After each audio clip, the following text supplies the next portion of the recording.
Hello, Scrim Zone. This is Sandy. Today I'm joined by Ray. Say hello. Hello.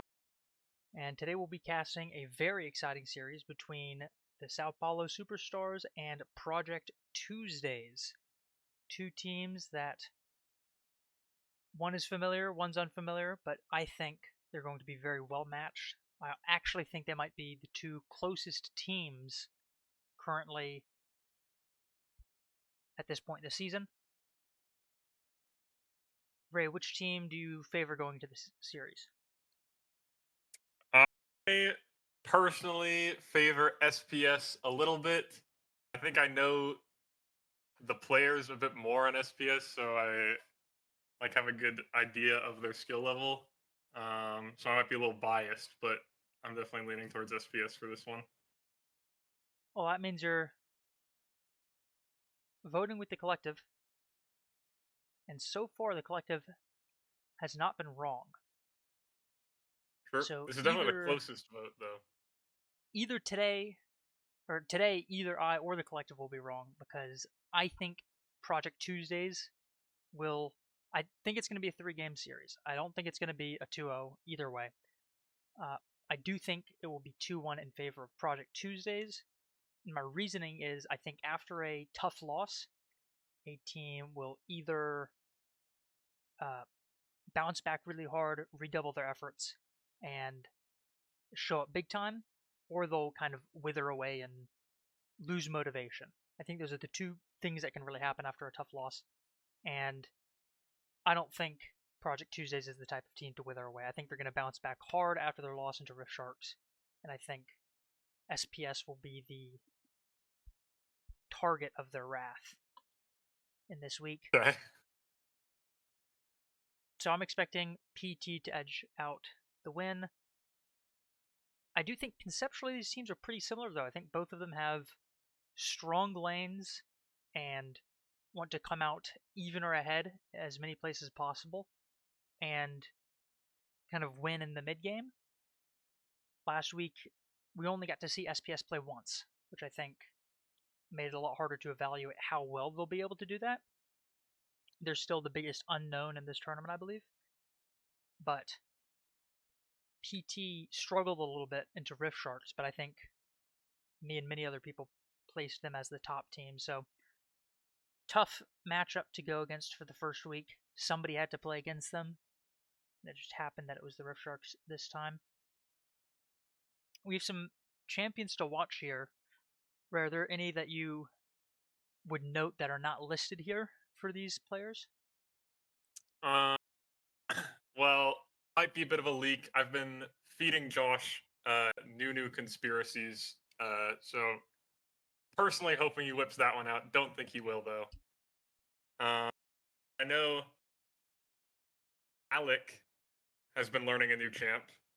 Don't know if it'll show up today, but could be fun if he does decide to play it. We'll have to see what happens in draft. That's a little bit of a scoop. We'll find out soon. I think on the side of PT, it's not showing it, but the Caitlyn is one that I think is really great from Yug. But I also think that the Senna is one that very recently during Bilge Brawl I was lucky enough to have Yug as my teammate during that, and he did a splendid game every time he was on the Senna. It worked out really well, so I'd expect those. And then LSD, the Anivia is showing, but then the Ahri, just as much of a threat. Gnome and Spiral, I don't think I've gotten to see play as much. So I'm not sure if there's any kind of hidden weapons that they have. And then Dave, you got the Bard, but you also got the Pike that you got to watch out for. So it'll be very exciting to see if any of those can come out. Key matchup for today's series is going to be Alec versus LSD Dreams here. Very exciting mid lane series. We get to see LSD, who was a top contender last season in the mid lane pool, got the second team's all scrim, I think is the name of the award. But had a splendid season, finished second. And then Alec needs to, I'd say, match that. I think both teams are going to be wrestling for early lane dominance to try and get a small advantage that they can snowball. And Alec needs to make sure that PT doesn't get that in the mid lane, and even try and get it himself for SPS. So I think this is going to be the lane to watch. And then, Josh, so talk a little bit about the key player for SPS here.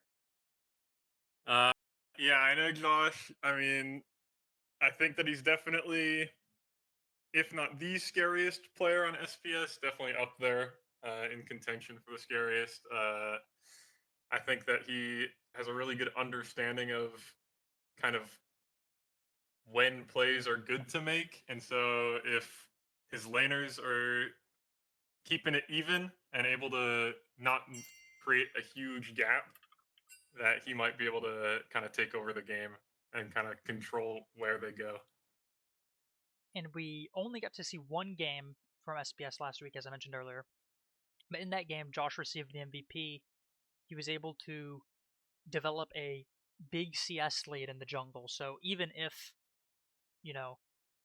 all of the lanes are even, Josh kind of has the jungle experience. I mean, this guy goes into practice tool for hours at a time, practicing clears. He'll get a small edge that he will grow over the course of the game. It's a very threatening player. On the side of PT, though, we have Yug, who I think is.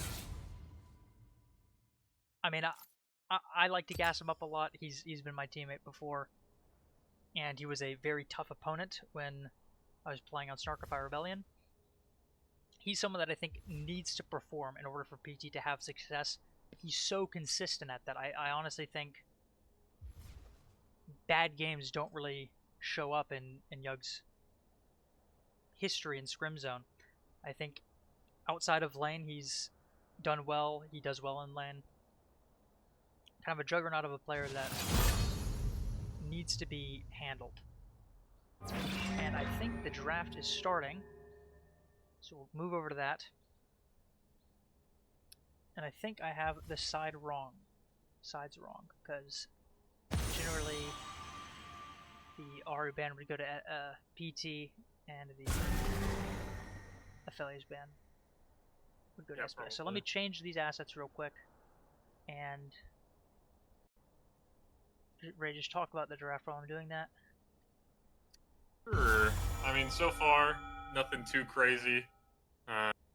Getting Ribbon's Aphelios and Josh's Udyr out of the way. Josh was like a Grandmaster Udyr one trick. Not surprised to see that one go. And then LSD's Ari and Dave's Bard are also kind of the champs they're known for.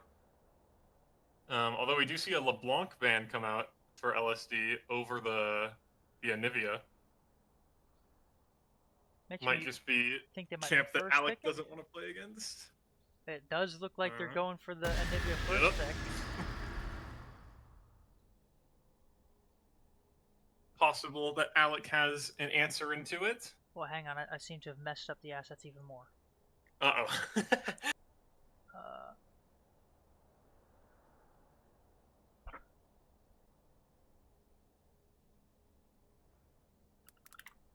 Sorry about that.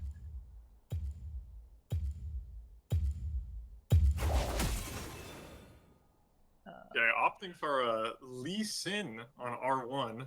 I'm assuming that's going to Josh. I have seen him play it the last week or so, trying to pick it up. And then Jurg's Renekton. There we go. Hey, he did fix it. Nice. Sorry, it's amateur hour on the Scrim Zone cast. And I'll increase our volume. Jurg.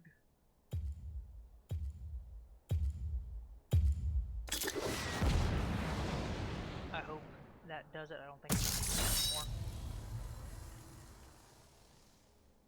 Ziggs, Camille coming out, so I'm expecting that Camille to be going to Dave. It was a staple pick for Dave when he was playing top lane for his team last season.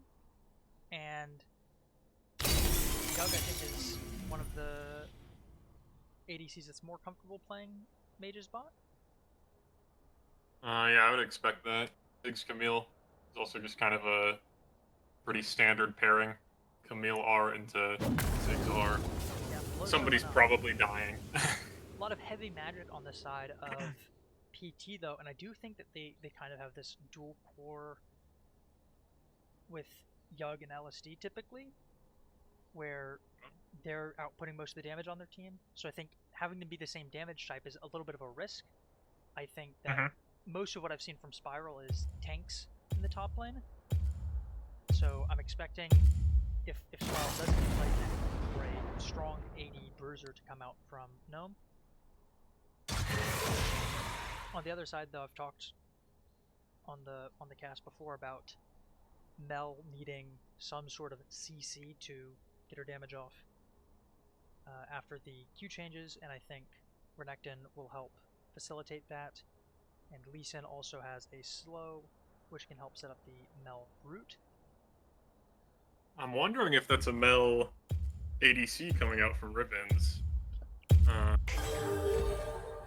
not sure if she plays Mel, and I know Alec does, but I suppose it could go either way. This is a moment where I've not done my research.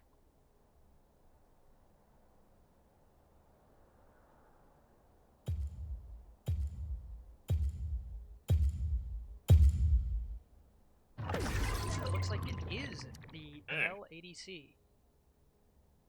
And Alec is getting his hands on Victor. Bit surprised he isn't playing that new champ. Maybe he feels he needs a bit more practice on it. I don't know if I should Nunu leak or or something? not. No, Alec. I know you are a Nunu mid enthusiast. Hey. A new mid enthusiast when I don't feel like winning, so I'm glad they're not picking that one right now. And they go for Nefiri and Shen. So these could be flexed jungle and top. Could go either way. Very nice poppy angle. And they go for it instantly. Kyle, is my volume good now? I unfortunately can't change it anymore. I've raised it to the max.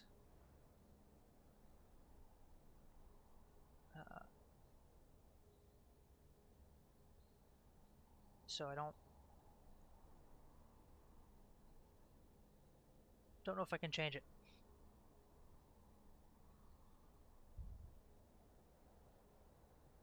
But yeah, looks like draft is concluded. Which side are you preferring here, Ray? I think that with the poppy pick, I'm favoring SPS just because both of their main 80 damage champs get shut down really hard by poppy. And so if that poppy is able to peel for Mel and Victor, it'll be really hard for, and if they're itemizing MR, which hopefully they do a little bit with a Anivia and a Ziggs out, it'll be really hard for them to get enough damage down to actually kill anyone on SPS.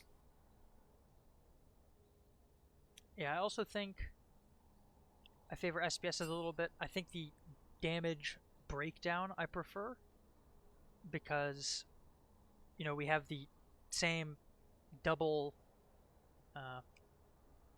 AP mid bot, but I think the Renekton plus the Lee Sin will give a better physical damage profile, and I also think having the key player of Josh piloting the Lee Sin, who should be able to find some kills and snowball a lead, being one of the 80 threats will make it harder to itemize against them. Yeah, my only fear is this Shen, especially with something like a Lee Sin, where he's probably going to be wanting to gank a lot and get picks once that Shenar comes online. Plays could definitely flip.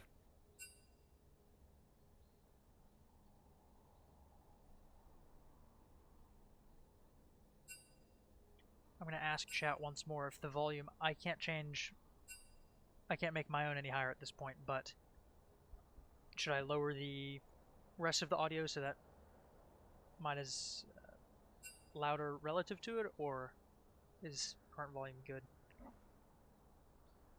If any viewers could let me know, that'd be appreciated.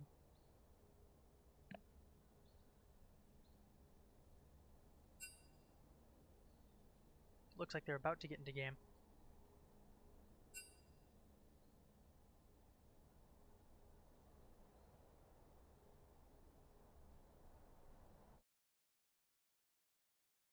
So, I mean, I honestly don't think I was expecting either of these teams to really go for mage bot. I don't think either team has people that traditionally play it. I do think both are capable of doing it. They,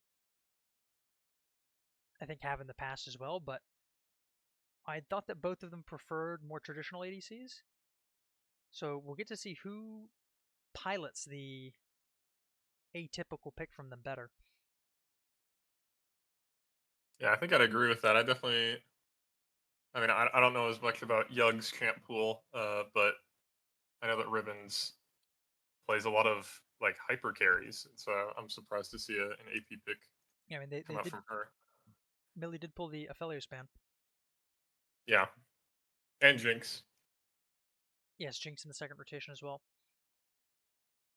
which does indicate they were thinking the Mel was Alex, same as I had thought. I don't play either Anivia or Mel, so I'm not sure how that matchup would have looked. Anivia Victor though, I mean, I don't love playing into Anivia's Victor because I think Victor's early dominance is a big strength of his, and Anivia can kind of just take a death with egg. And it's hard to do anything about the egg once you pop it. It's very hard to kill it. And I just think you lose out on a big strength of Victor's, and Anivia doesn't have to lose as much. Now, if the jungle comes in to the equation, you can get some kills on it, on the egg. So I think that's going to be an important part of the game, is looking at if Josh can play off of Alex's strength with the Victor to make something happen. Mm-hmm. I think 2v2 should definitely be favored for them as well.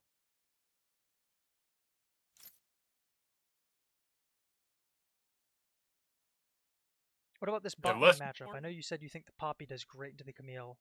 Do you think, even with that combo, do you think that SPS is ahead? They did have a good response. What do you think overall about these bot lane matchups? I mean, I think somewhat notably, really the only spell that Mel can reflect is Ziggs Q and like maybe a Nivea E. The Q can probably be reflected.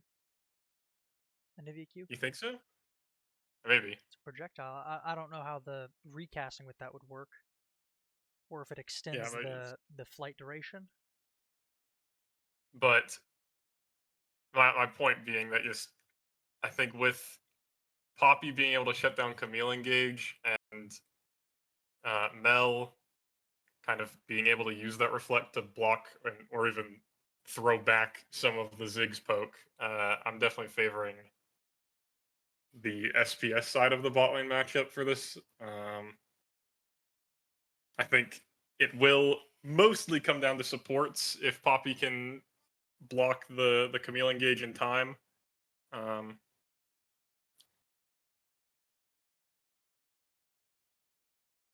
But I mean, if she gets grounded, since her dash puts her right next to a wall anyway, she can kind of just get completely blown up if Camille messes up an engage. Yeah, I also want to point out you highlighted the two supports. These are kind of the two supports of last patch that were really dominant, and Riot tried to do some nerfs towards them support, and seems like maybe they didn't do a good enough job if both teams are choosing to opt for them. Definitely So I do not. think that's going to be a place to look. I also think that Yeah. the top lane matchup, Shin Renekton, should be in my mind, Shin favored, as you're now getting into game. Okay, Poppy does opt for Aftershock Oh, over Hail of Blades after the Hail of Blades nerfs. I'm not I sure think that why it's not changing properly. Oh, there might have been a pause at was the it not beginning of changing the its game. room? It's not loading. Oh, Here we go. And yep, there was a pause. yep. So it makes a lot of sense. Now we get to see the runes and whatnot. You were talking about the Hail of Blades. Yeah, I mean, Hail of Blades on the same patch that Camille and Poppy were both nerfed. Hail of Blades also got nerfed because both of those champs were completely dominating support meta with it. So Poppy has kind of, I've seen a shift back to the Aftershock, but Camille still opts for Hail of Blades. I think that's probably correct. I don't think there is a better rune for Camille support.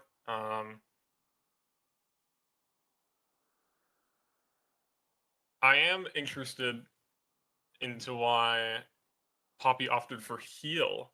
Uh, as you can see, the Camille went for the ignite. I feel like the bot lane matchup is pretty, or can be pretty volatile with the support picks. Uh,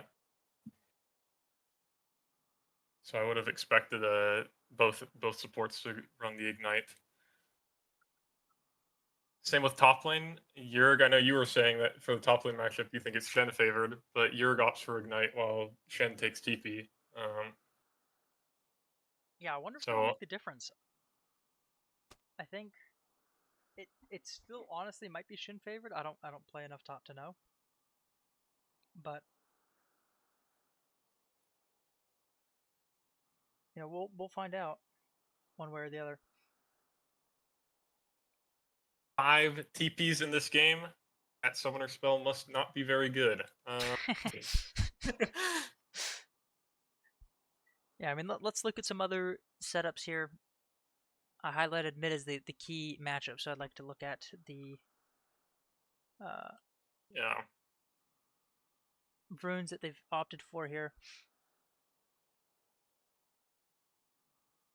Looks like a typical electrocute page, Pretty opting for standard. the coup de grace instead of sometimes people opt for cut down.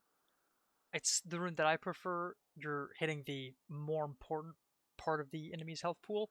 If you're half health in mid, you might need to leave lane no matter what. So making sure they get to half health faster is generally what I prefer. We see that Alec prioritizes that. He's got a pretty typical Victor page here. This just in Yeah, the junglers have also, the jungle page that every jungler takes. Cosmic plus free boots. I did notice Relentless on the Anivia, though, as opposed to Treasure Hunter. So, Yeah, I think people if that's normal now, I think they or. generally like that. Okay. Um, you can snowball with Treasure Hunter, but making sure you're at the places you need to be, I think, is just something that people prioritize more often a lot of times.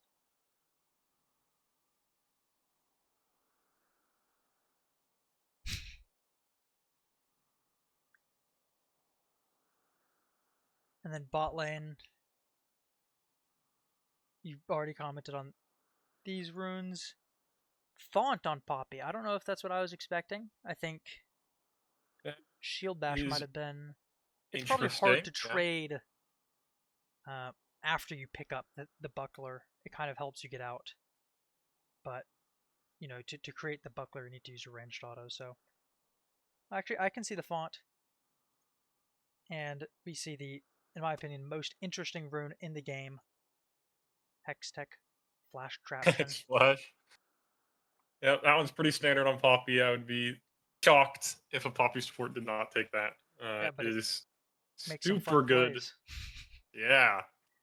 I would love to see some mid roams, maybe some hex flashes over the wall. I still remember when Tuxedo took Hex Flash on Poppy.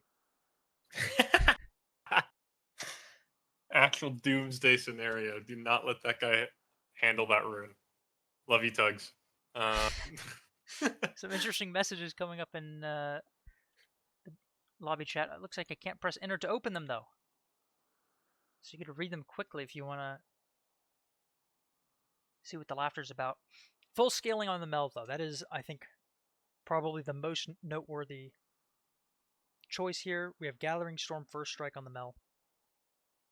Greedier setup, so... I guess maybe that's why Poppy took heal. Maybe they are just going to play for a sit-back, survive lane. I mean, if they can neutralize... And it looks like we're getting the thing that happens when the game gets paused for a long time. That bugs out.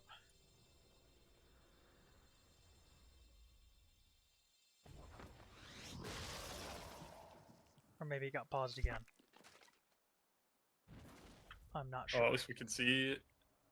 Looks like it's starting back up again. Okay. A little bit of a bump in the road. 4 Doran's rings. Let's go. Shield on the shin, not the helm. I would have expected Doran's helm. Yeah, we see an early invade just to get a ward down. Yeah, I mean, Alec could have walked over and gotten a ward himself. He might try and just shove the wave in and get one that way. But starting off the game... We also see Q start on Lee Sin. I think that's fine or even typical if you're starting a buff. Maybe not, though. I have no clue. I think you used to start W. I feel like he probably practices clears much more than I do, so probably has the math down for that. Already a good trade top, man.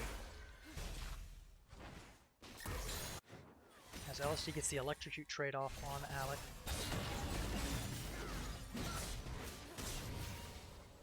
There's that Camille passive value. Good usage there. Yes, I guess notably is that with the AP bot laner, if Camille hits Poppy first, doesn't really help her that much if Mel is throwing spells at her. Well, I think you'll still get good value from the... I mean, they both need to auto-attack you if they're trading, and you'll also have the minion wave. So I honestly don't think an AD shield is that bad. Especially when you can just hold your spell on the AP shield. You don't need to use it right then and there. If Camille's autoing you, she'll be in range of your spell for a while, so... The AD shield could even be preferred, I feel like. That is true, you do negate a lot of the wave damage.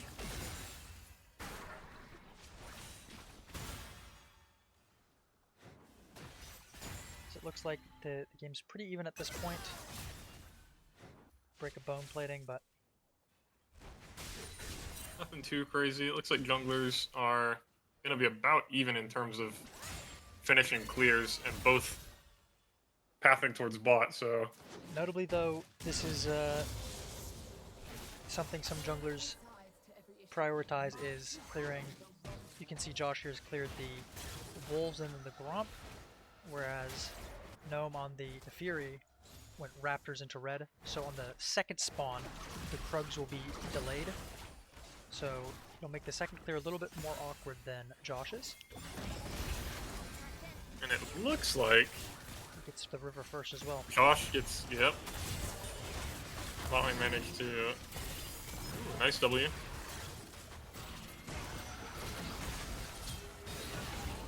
Fight break now. But Josh The has Fury... already gotten the scuttle. Looks like neither jungler will opt to go topside, mess up their clears. Although both of them just canceled their bases, so maybe... Yeah, it looks like both bot lanes wanting to make something happen here.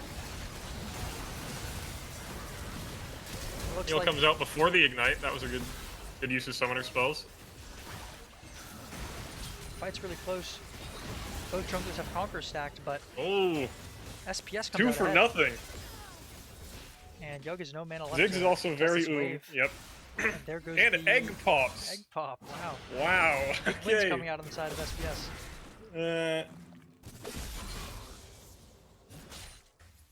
Yerg is also looking to get good shove in. Probably gonna base. Yeah, I mean, the next wave's coming. I think he wants to stay a little longer. And I honestly think this is probably the time the matchup's best for the Renekton, because armor is just such an efficient combat stat to get. I think once Shin comes back with some armor, it'll be really tough to, you know, force him out of the lane or anything. Yeah, I think Jörg really needs to try to make use of this early summoner spell with his combat zone, and try to put Shen behind. And I think we missed it, but it looks like he got a cheetah recall off early in the game to get this long sword without dipping in CS.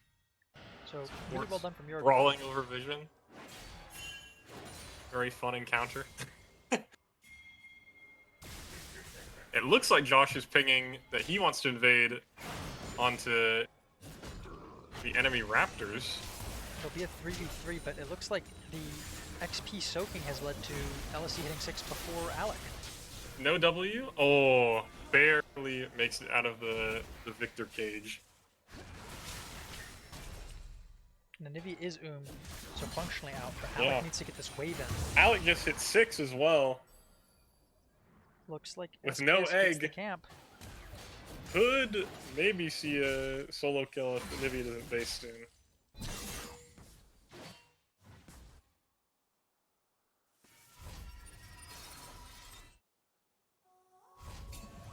Looks like Jörg cancels the base again. He doesn't need items. I mean, if you're surviving without him, getting a CS lead. Yeah. What's the rush? I'm not sure what he'll prioritize as a first item here. I could see it being Cleaver, but I know some people don't opt for that rush. Some people definitely do into tanks.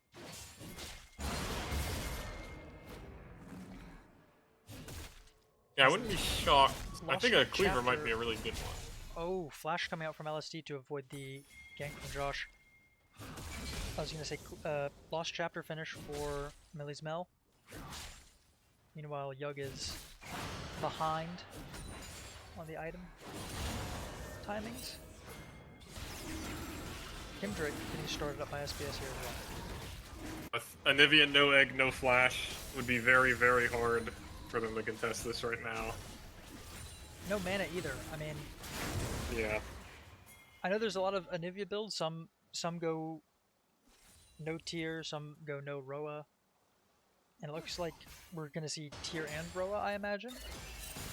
Could maybe be. It could be Malignance as yeah, well. Could be Malignance. I don't know how popular that is as a first item. I also think there's a lot of bursty, fast damage on the side of SPS, so I think going no HP item is a little bit riskier this game than some other ones. I don't know current Anivia builds. My knowledge is from like a year and a half ago, but I know that Anivia's would go Malignance Rush if they were winning lane really hard, so I would be shocked if this doesn't build into a Roa. Kind of for the same points that you were saying, just extra tankiness, extra scaling. Yeah, there's the double ruby. It's a Roa.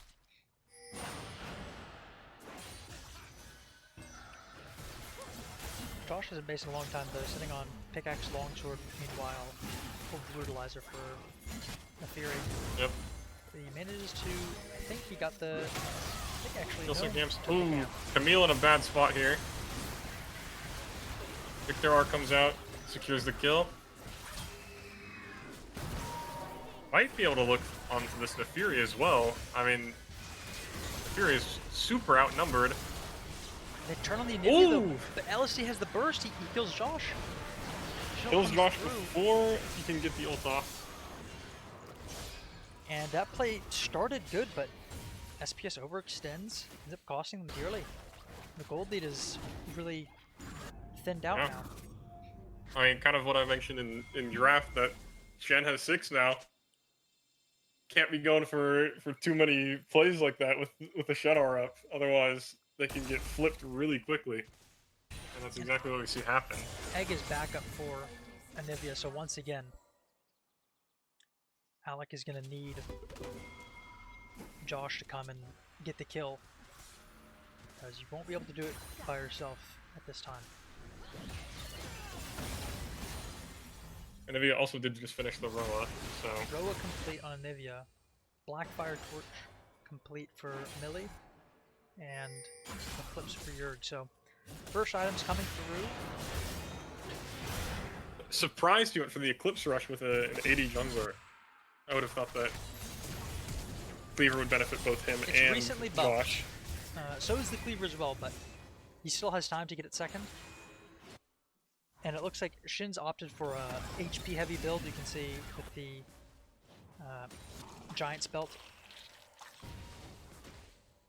Probably going to the Titanic with the longsword as well, so good value for the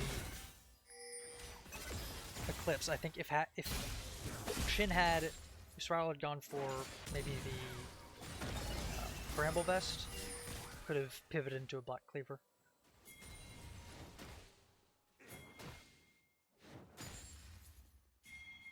Eclipse finisher of Josh as well now, 2 Eclipses. Josh hits the Q early. Egg popped. Probably gonna be able to get it. Camille flies in. Oh, great root for Millie! Oh, amazing root. And Josh landed the Q as well. Looks like this is gonna be a 4 for 0 if Josh can hit this Q. Oh my word! 4 for nothing on the side of SPS. And that time it was actually SPS that had the man advantage. Yurg on the Renekton just walked down. Yeah, Josh, I think, threw a blind Q into that mid brush. They didn't. And just hit the Anivia. Yeah, I don't think they had vision. I think they had known that Anivia was there, but didn't see where exactly. And I think that was 4 straight Qs from Josh. Great decent performance so far. Yeah. Really trying to get the trade back onto the Ziggs. Oh, Josh comes in. This Lee Sin There will be no is trade. insanely strong. Very scary scenario for PT. LSD on the that was before he Anivia, based. though, is doing well in the mid lane. This is kind of what I was saying about this matchup. Victor's a lot of early strength, but you can't leverage it as much into the Anivia. You see, Anivia hasn't really gotten punished. There's no CS disadvantage. The only death is in a big fight. But the early strength has led to better skirmishing on the side of SPS. Lee Sin, probably the best skirmishing jungler in the game, paired with the Victor, has yielded a lot of good fights in their favor. Tries to get the cancel on the Camille. He just barely out of range. But this is going to be a drag for the side of SPS.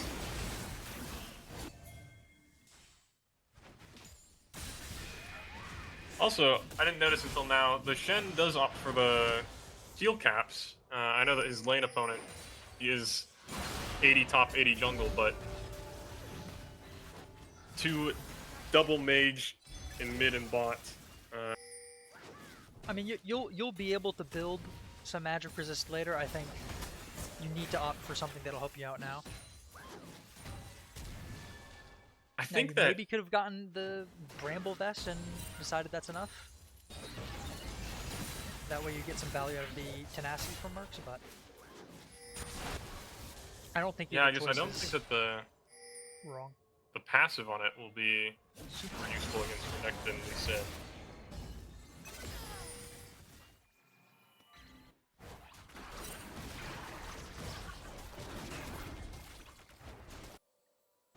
Swift march on both mid laners. Yurg finds Nefiri. Pops the Dominus. Insta solo kill. Very greedy play on the side of Nefiri. I mean, looks like Josh is going to be able to retake. Josh was bot, but I mean, I want to point out that Yurg has really consistently in this game and last game been able to find time to move around. Poppy gets the stun. Completely change it. Shen ult saves. Oh, Shen tries to dash too early while Poppy still has her W up. Although Josh is here. That's a kill back. This Camille is super low. If Mel lands one ability, yep. Josh flashes onto the Anivia. Doesn't get the cancel in time. Decent kick used. And if will probably fall, yep. Flash burn from Spiral. This is going to be the end of that, but once again, 3 for 2, I believe, for the side of SPS. And I want to go back to talking about Yurg here because I think one of the greatest traits you can have in a top laner is finding time to move and not be on the island. And Yurg's been doing that both games. And also, Fury found again. Poppy stun into Victor W. Yeah. Kill coming out. As a Shin, you have less control over when you leave the lane, so you're going to lose more on average than Yurg has been giving up when he leaves. He's finding good timers to... Very nice route from Millie. Well, Josh barely doesn't get the kill. One more auto would have done it, but looks like Camille will be able to get out of there. Gets out on a hair. Hair of HP. I mean, gold lead has grown up to 4.5k. 2 dragons as well. Yeah. And the grub, so real objective dominance so far coming out from the side of SPS.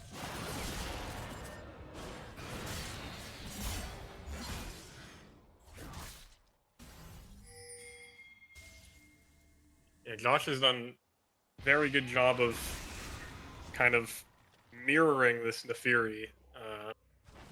Being able to show up for a lot of these fights, and with his lead, makes it very hard for the side of PT to actually come out on top.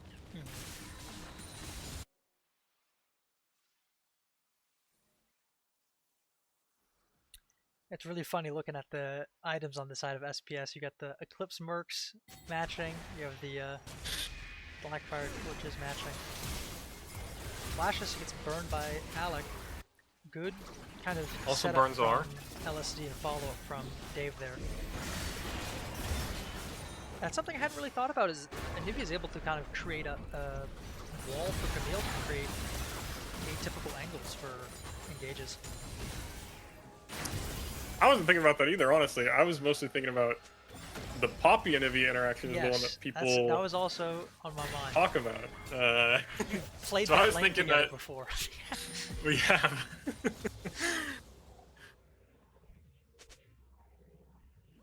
Yeah, when we initially saw giraffes. When we played that, which I think if we were to do it today, that is funny. The roles were maybe reversed. I think it was we were both mid laners.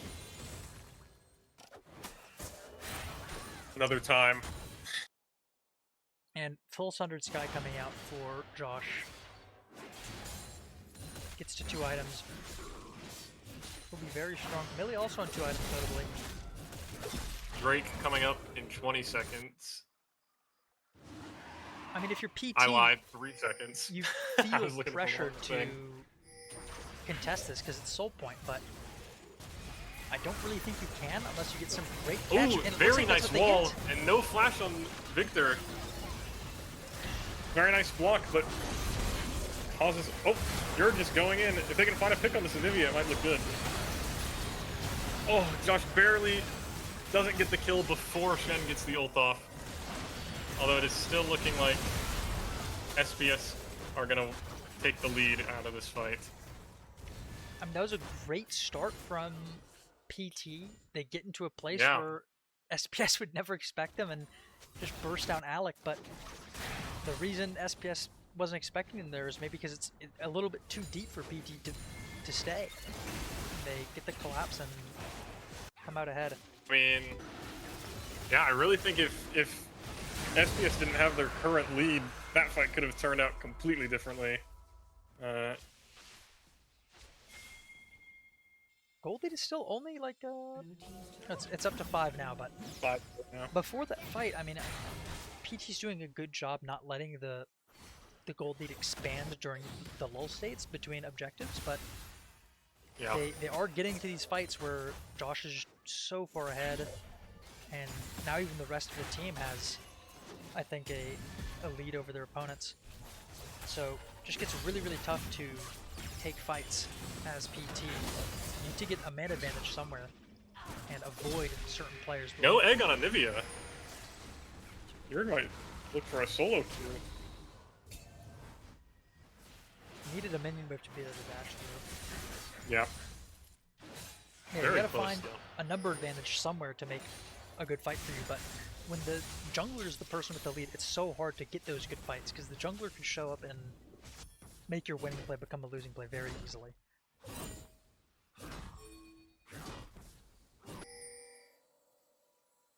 Looks like they're going for that outland fight.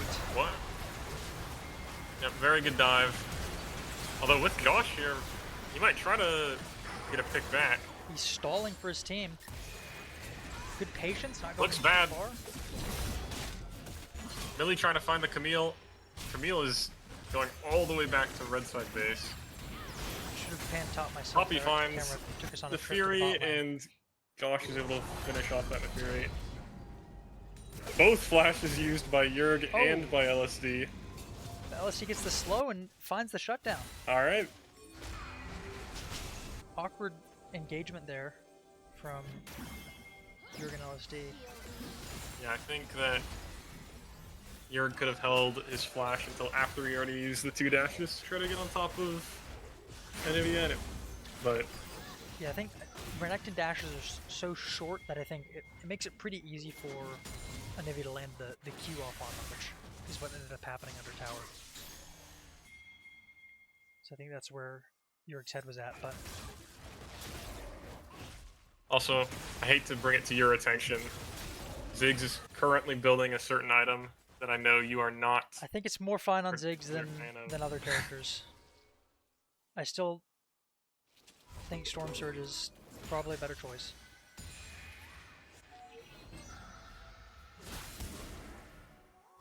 Well, Alec looks to be opting to build a Proto Belt. Classic item on There. mid laners, or mages in general. They changed make the it- item to have a worse build path, and it lost a little bit of AP for a little bit of HP. But the thing is, one of the reasons this item is so strong is mages getting a chunk of HP that they usually don't get makes them able to survive engagements that they otherwise wouldn't. So you kind of made the problem worse by increasing the HP on the item. You lose a little bit of damage, which is notable because it already was a lower AP item, but I don't think... Josh manages to find this Camille, and this is just going to be a solo kill. Yep. Josh burns Kick, but I'm pretty sure Kick is on such a low cooldown that he's going to have that up in time for Drake. Yeah. We'll be back up right before the dragon spawns.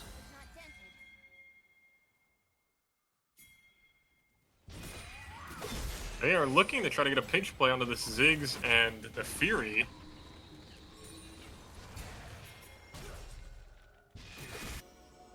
Josh is currently flanking behind.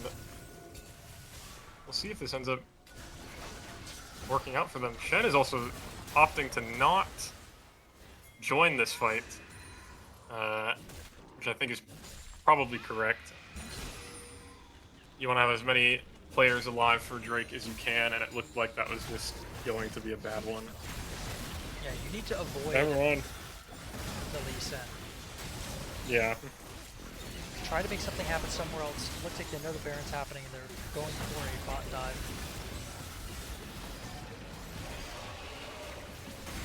Yerg does have Cleaver Eclipse completed though, so he's got a decent amount of health.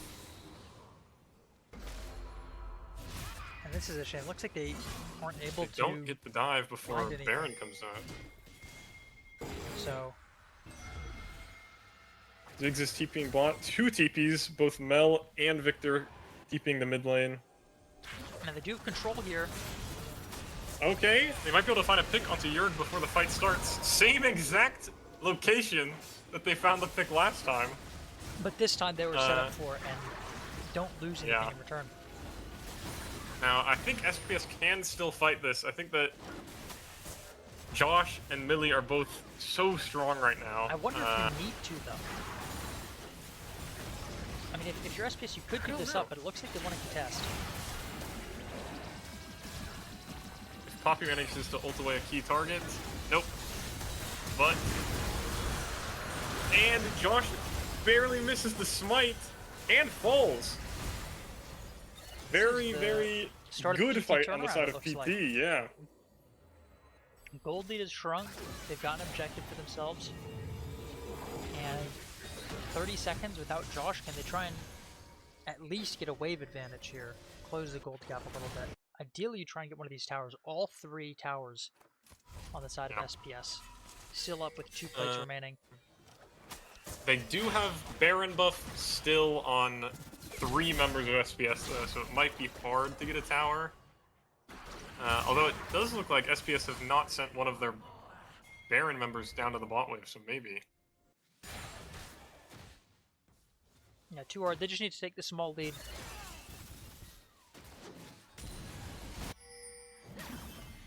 And Millie on the Mel has opted for the Bloodletter's Curse. Boost up her own damage as well as Alex.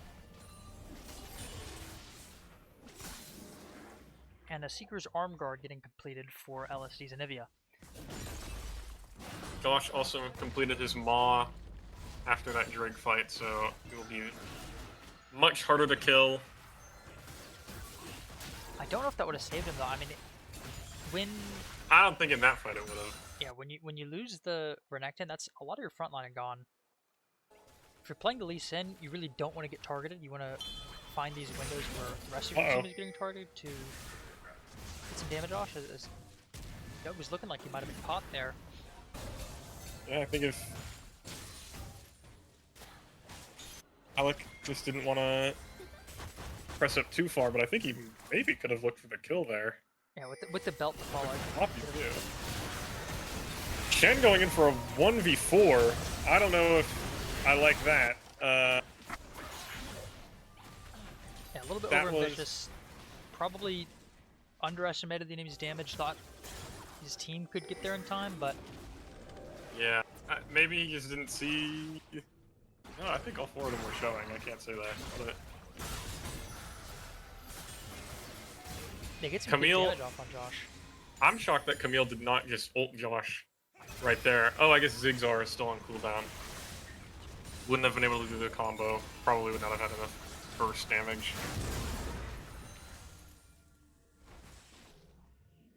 I imagine even though there's not too much physical damage on the side of PT, I imagine Death Stance will come out for Josh.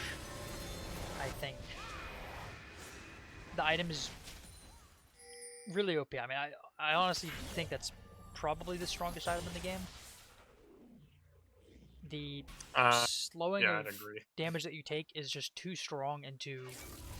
I mean, when the game gets power crept and it patch after patch gets even lower time to kill and even burstier, the ability just to increase your EHP by 30% is really powerful.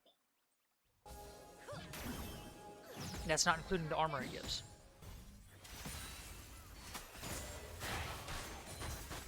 Seeker's Arm Guard now also completed for the Mel, and I think Victor's probably going to complete something on this base.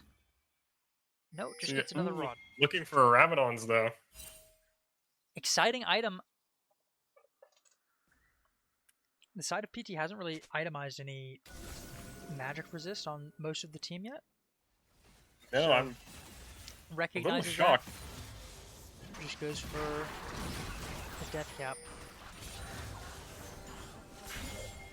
And the Bloodletter's Curse will also be a deterrent. It feels really bad to build magic resist into somebody that's already built their pin item and is doing well. And it also, because it gives the 400 health, it doubles as a nice block defensive by item. So... Ooh, barely misses that wall. That could have been a very good look on the side of PT. Yeah, getting a pick right before the dragon would have been huge for them. Notably, there's a bit of an ultimatum here. The dragon and Baron spawning simultaneously. You're just coming up from bot lane. Probably will get a pick on this Camille. Ziggs burns ult before Camille can get the combo off. Anivia no flash, flashes into the Poppy stun. That is going to be a dead bird. Looks like Jurgen's going for more. This Neferi is very low. Shen ult comes through. Shen ult. Although it looks like everybody will be able to get away from it in time. The Fury presses back up with 0 HP, gets the reset, and that's gonna be Soul. I want to highlight the patience Probably from Alec Baron there too. on the laser. It's very easy to want to press your laser immediately there, but then the Fury W to dodge it. So waits for the Fury W to come out before pressing the laser. Secures him the kill, only barely. I mean, it was truly like the last stick or something of his rune and item combo, the double burn. Lets him pick up the kill there though. And now a Ocean Soul is secured for the side of SPS. I don't think... Looks like they did not rush the Baron. Yeah, I don't think this is the worst Soul to play against if you're PT. You have like this Camille Ziggs burst combo where you try and go up a player and play the fights 5v4. And the Ocean Soul is really not going to stop you from accomplishing that goal. Camille is found, stunned by Poppy. Ooh, that was a nice dodge. Using the Camille R to dodge the Mel R, but unfortunately there are just too many members of SPS there. It's not going to save her.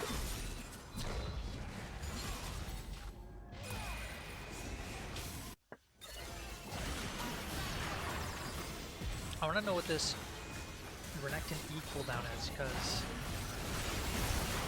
I'll look in a sec when this ends. One is found. Flash Ooh, nice flash by Poppy. As it should be that. It looks like it's a 6-second cooldown, so... Uh-oh. Anivia stunned. Not the longest window to punish if he uses the dash. Your pops Dominus. We'll see it. Almost able to one-shot the Ziggs. Although it looks like... Never mind, it looks like SPS is going to be able to TP down here. He's surviving so long. Maybe. This was my fear with the Ocean Soul, is this Renekton. Yeah, I mean... He already has a lot of healing in his kit, and with Ocean Soul, if you aren't able to get the one-shot on him, it'll be really hard to kill him. That's true, you can burst down some targets, but the Renekton isn't one of them. Really well played from your stalling out the fight long enough for him to finish the Baron and TP.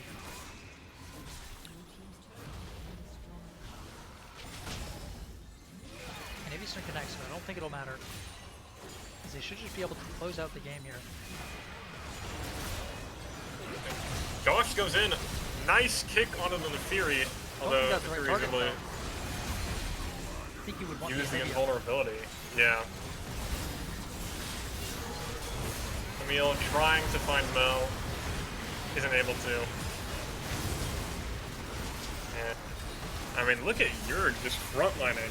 Able to hold off 3 of them while the other 4 members of SPS deal with Camille and Chen.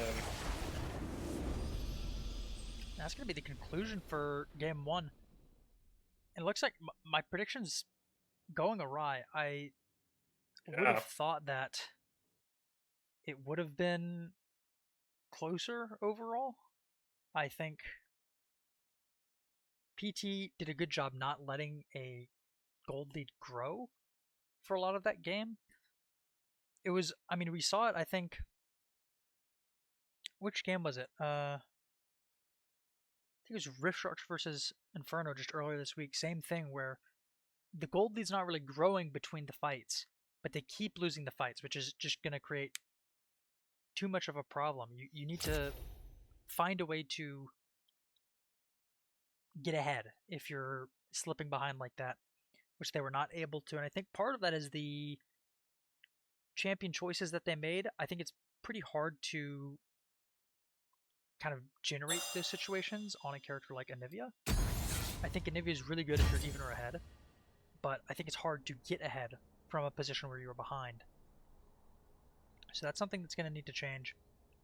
Because I need to get this game 2 draft. Now I think this might actually be the first time this tournament that the team with side select has opted for blue side. we've seen a lot of red side Very priority, interesting. Okay. and I honestly haven't loved it that much. I think a lot of teams are choosing red but not making a lot out of it. I think a big example of this was earlier this week. I thought that RS versus Inferno, the blue side Lily priority was going to be there, and it wasn't. And I'm glad to see PT taking the blue side. It makes me think that they have a plan in mind.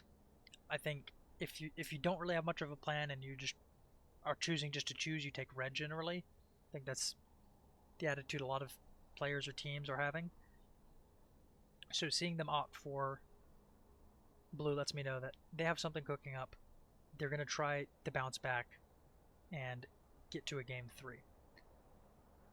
Yeah, I'm wondering if they're going to try to steal away a champ that one of the SPS players likes to play, like maybe the Renekton from Yurg. Because I think, I could be wrong, but I think that Yurg has played Renekton every game. Yeah, Mason pointing out SPS did use the counter pick well. I don't mean to say that no team has used it well. I just think there have been scenarios where it hasn't been used well.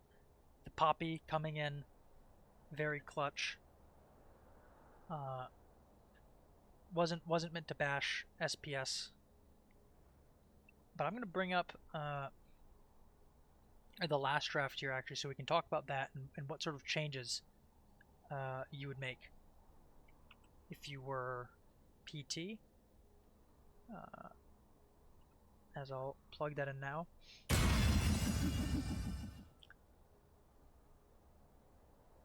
I mean, I think I'd honestly take Yug off of a mage. I think I agree. Yeah. I think he plays traditional marksman really, really well. And I'd like to see him on something like that. And then Yeah, I think that SPS is very fine with just going the double mage matchup and just coming out even, or I mean, in that game, coming out very ahead. Millie was like 5-1, I think, out of laning phase. So definitely think that Yug should pick a champ, an 80 champ that he is more comfortable on. we should also talk about MVP. I think we Of that probably game, are both thinking the same thing. I think, yeah, probably. I mean, I think it's Josh for that game, I game mean, one. I think the whole of SPS played Uh, really well. Pretty well coordinated game. I think they were on the same page for every play. I think in the earlier plays there was a time or two that they got the first rotation in, and PT maybe wasn't aware of their play, didn't get the rotation in time, so they were a little disjointed. I think SPS really well-oiled machine, everyone yeah, doing well, but I think you got to give the MVP to Josh. Just being able to, yeah. I mean, he just snowballed his early lead so effectively, kept invading the Nefiri, and at that point, it was just kind of over for Nefiri. Like, you can't get back into the game. probably had close to 100% kill participation for the first half of that game. Might have even had 100. I mean, I wish there was my Yeah. match history so I could just go back and check, but Mhm. And then I think that the Poppy pick was, I mean, seeing draft here, if we're going to talk about draft as well, I think that leaving Poppy open was probably the biggest detriment to PT, yeah. because that Poppy shut down Nefiri and Camille so effectively. Like, it was incredibly hard for them to get on top of Millie and Alec, especially in those late game team fights. So very good drafting on the side of SPS. Yeah, I want to say it was also a good read. People, I can't remember who said it in Twitch chat, mentioned that they didn't like the Renekton being blinded. I think metabusters have shown that it's a solid enough blind. You could just pick the mid pick there, but picking the or maybe I think it might have been Patrick saying it in Twitch chat. Maybe Patrick was saying just swap the Renekton and the Mel pick, which could have worked. But I think having the Mel on 3, convincing PT that it was going mid because Alec has played it pretty regularly in the server, and kind of getting the extra ban on the Jinx, that Jinx ban could have been the Poppy ban. You know what I'm thinking? Yeah. Like maybe that pick tricked PT into banning something that SPS wanted. Or maybe they were thinking about the Jinx, and after it got banned, they decided, I mean, they just as easily could have flexed the Mel. So good versatility coming out from the side of SPS. And I mean, Dave, I think, has done well on the Camille in the past, but this most recent game, it didn't work out well, and I think the two big parts of that was the Poppy being able to shut it down in lane really well, and then Josh being so far ahead that you can't find these, advantage plays on the map, because if Josh shows up, it turns into a losing play. So I could see the Camille coming out again. It was a rough game, but I honestly think the factors that made it a rough game can be addressed, and you could go for the Camille again. But as you said, gotta ban the Poppy for going for it. Yeah, I mean, Poppy is already a good pick just into Camille, and then picking two more champions with a dash, B4 and B5, just makes it so. Because I feel like such an easy slam. I also feel like they should know that Jonah plays it, because I believe Jonah played it top with me and Yug during Builder Brawl. So if you can play it top, you can probably play it support. Yeah, I wouldn't imagine.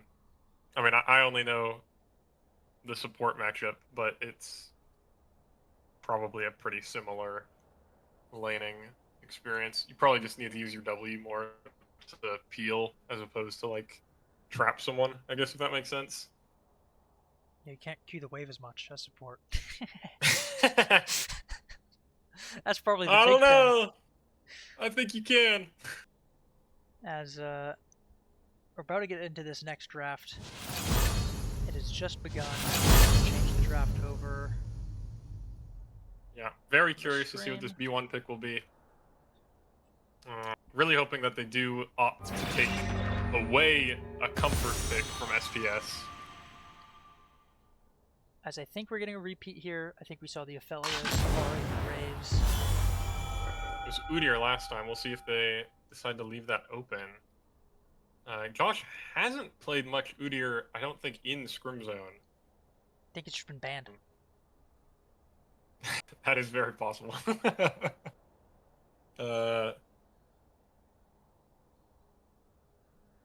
X Udyr OTP probably warrants the Udyr bans, but it looks like they're really thinking about it. They might go for something else here.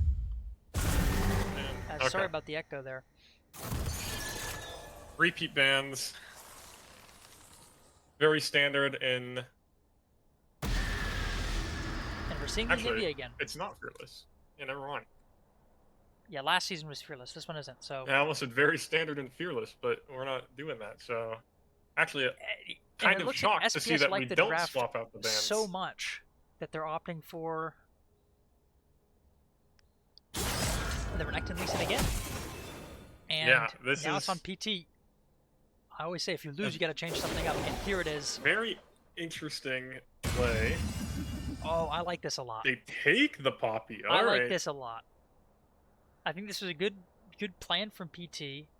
Wukong Poppy, great counter engage. Matches more similarly with the Anivia playstyle. I think PT's caught SPS in a little bit of a trap here, so we got to see how SPS responds. It looks like they're going with Ezreal. I think that's a good choice. Gives you a way to maneuver in fights without using a dash that can be shut down by Poppy. And you have some follow-up off of the engage without having to put yourself at risk necessarily. You can use the ult, or if you're in range to use the Mystic shots, you can do that as well. And they opt for a Mundo ban. I think that's really smart. If you're picking Ezreal, you don't really have the capabilities to kill a Mundo that easily. I truly think Mundo is one of the characters, if you're a top laner or jungler watching the stream, learn Mundo. I think there's so many drafts that happen in Scrims Zone server that just get shut down by a Mundo pick. So very respectful of SPS to ban it.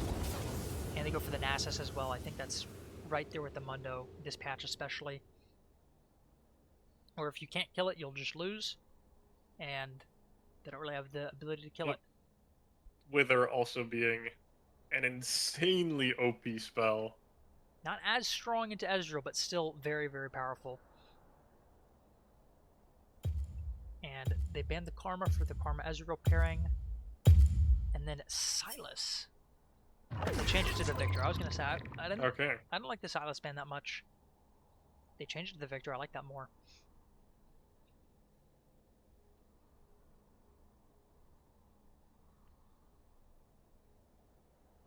We'll see Lux. Ezreal Lux? This could be a flex. I don't know if Alec plays it, but Lux into Anivia should be is good. not a bad matchup. Yeah. You're kind of able to stay outside of Anivia's range I pretty probably easily. would have liked to have just seen the Syndra, though. Pretty sure Alec plays the Syndra. Good matchup into Anivia. And we're putting Yun back onto Ziggs if they do opt to lock this in. Now, it easily could have been a... Okay, they do go for the Zeri. They might have been having some fun showing us the Ziggs. We'll see what they pair with this. I know Dave isn't a huge fan of enchanters, so a lot of the typical Zeri pairings probably won't be here. I'm gonna go with Shin, so I think it's gonna be... It might be Poppy support. Yeah, it could be Poppy or Shin support. Actually, don't know if Dave can probably play the Poppy. I know for a fact Dave plays the Shen. Either way, Poppy or Shen into Ezreal Lux is pretty rough. Yeah, I would agree with that. And I also think it's probably not going to be the Shen top, just because they played that matchup last game and it didn't go their way. So I think the Poppy's going to be a mix-up. And yeah, we do see the Syndra come out. So yeah, Ezreal Lux confirmed bot lane. They do go for the Syndra. I think this is a really strong Syndra game. I think you could have just done it on 4 and held the support pick to maybe guarantee you get something a little bit better, but I do think it's just a really good Syndra game. There's a bit of threat on you, but not enough to make you really sweat. Yeah. Well, I mean, we'll see. I mean, with Anivia Poppy on the same team. Poppy Flash, Wukong finding a nice angle from Fog with his W. Those are the real threats on you this game. Or just overstepping into Anivia wall. LSD is really good at finding Anivia walls the moment somebody makes a mistake. And that's what playing a lot of Anivia will do. You just get so much mastery with those walls. So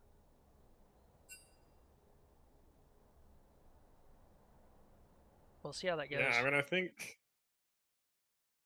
lane to watch might be bot lane this game, just because Ezreal Lux just seems so volatile to me.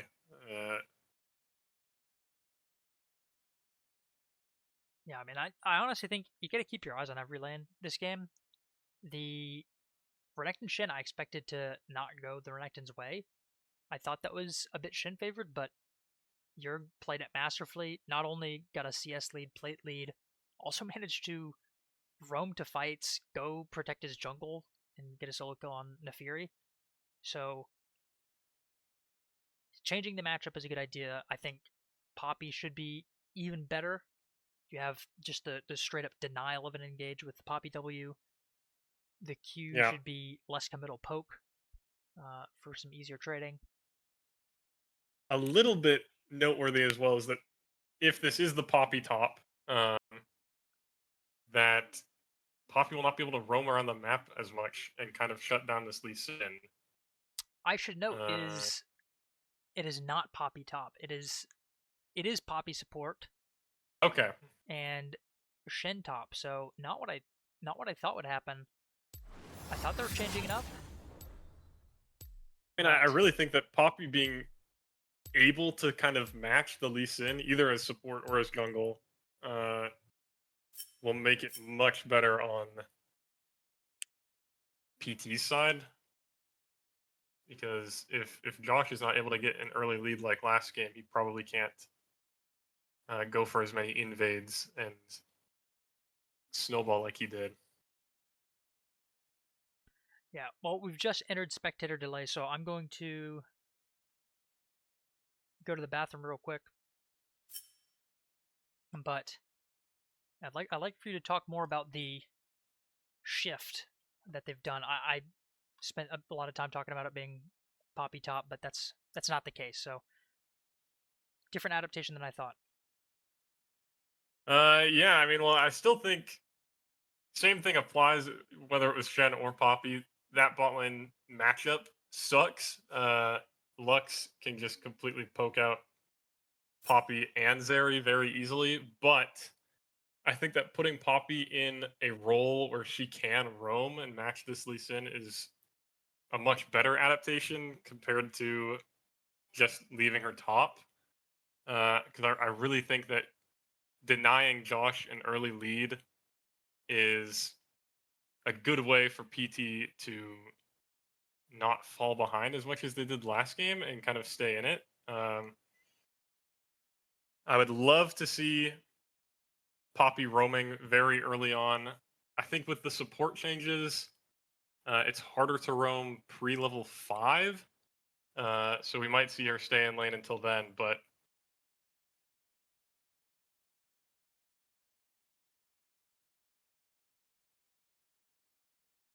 apart from that mirror matchup for top lane, uh, I didn't notice too badly it going poorly for either of them. It seemed like a pretty even lane during laning phase for both the Shen and the Renekton, so I'm not too surprised about that. Uh, Shen still has his ult, very good. Will be able to probably save some people from Syndra as well with the Syndra R.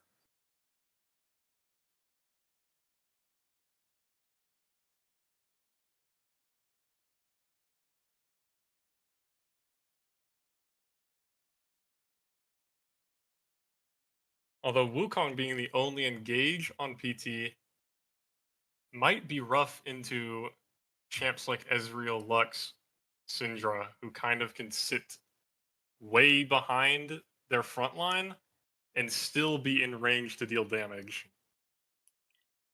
What conversation did I miss? I was just talking about mirror matchup top, wasn't too shocked, seemed pretty even in lane from the Shen and the Renekton.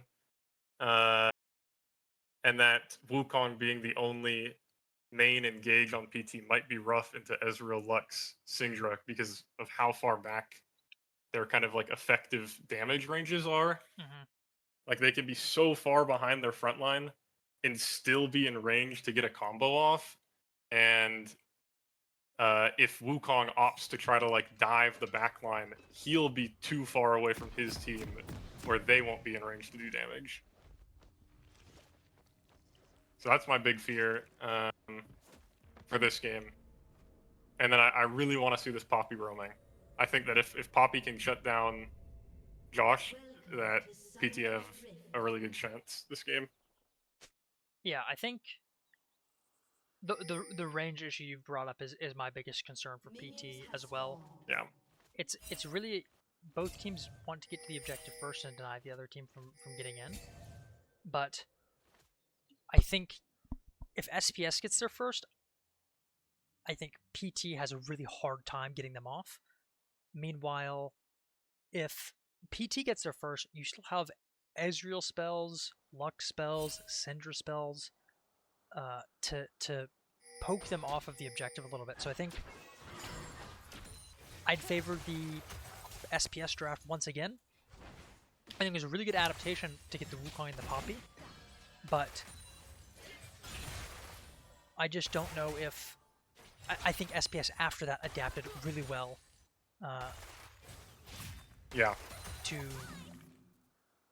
make up for the advantage PT earned during the beginning of the draft. Yeah, I mean, I think I'd agree. I really liked the Poppy steal, especially from PT, into baited the Renekton Lee Sin picks again by just first picking Anivia, and was looking like it was going to go in their favor, but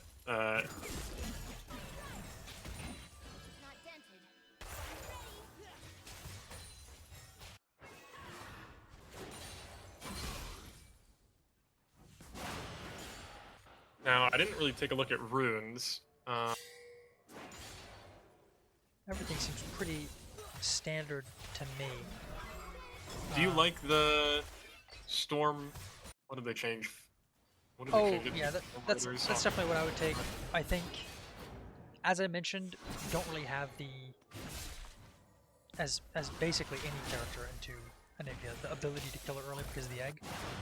So I think early landing runes like Arcane Comet lose some value, and taking something that will help you reposition in the mid-game fights that are going to be so crucial, like the Storm Raiders, good, so that's what I would take as well. Good block from Spiral on the Renekton W. What's that spell called? I'm curious. Slice and dice. Slice and dice. Okay. Is that his E? Is that his E? That I might have be no E. clue. It's not letting me. Ruinous Predator. Yo, check the E. Am I crazy? The E's definitely slice and dice. One of them is Okay. slice and dice. I know the Nice Q stun. is Call the Meek. Starting to stack up on Syndra.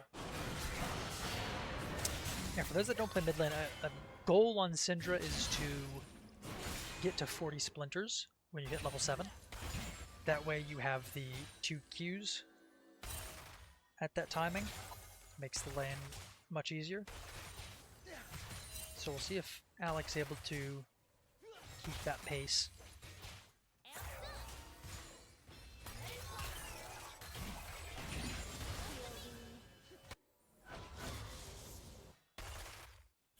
Zeri opted for Ghost this game. I know that's very common on Zeri, but will make early lane into this double poke maybe harder. Although it looks like she's managed to stay very healthy. I think you definitely need it. There's so many spells to dodge in the fights that the extra movement speed is going to be crucial. Poppy manages to find a stun on Lux. Yeah, it was a really good angle. Clips on the corner of the wall there. I really don't think that Lux should ever be getting in a range of a Poppy. Sounds like Snow doesn't like the PTA on Ezreal. I feel like I've seen it come up more frequently recently. Is that, Patrick, if you could elaborate? Well, Fleet did just get buffed. Is the lethal debo? Okay, I've seen some lethal debo. I've seen that Okay. as well.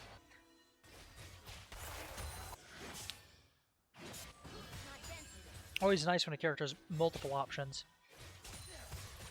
Maybe the assessment is you're playing more for poke in this lane. You don't want to go for all in, so you don't want to take the lethal debo. I can definitely see that being the game plan.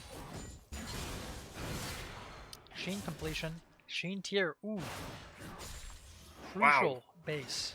I mean, that's going to be hard to contest. And usually, I'd say no refill pot's a bit of a shame because there's so much HP in the laning phase, but with these 2 biscuits, that'll help make up for that. Nice stun by Anivia. Yerg managed to get a wave crashed in and manages to get his base off first. No, he I doesn't. think Shin did first. No, never mind. Yeah. I didn't see items. Got the Giant's belt. Now we're seeing, I mean, the same matchup, but Spiral's doing better at this timing than he was last game. I think it was like a 5 CS lead for Yerg, and now it's like a 4 CS lead or something, if you take into account the bigger wave for Spiral. So Yeah. about a 10 CS difference. Anivia wall sadly isn't long enough to completely block that, but with Lee Sin W would have been hard to trap him anyway. They secure the Although crab. Yurg, She's able to dash over the wall.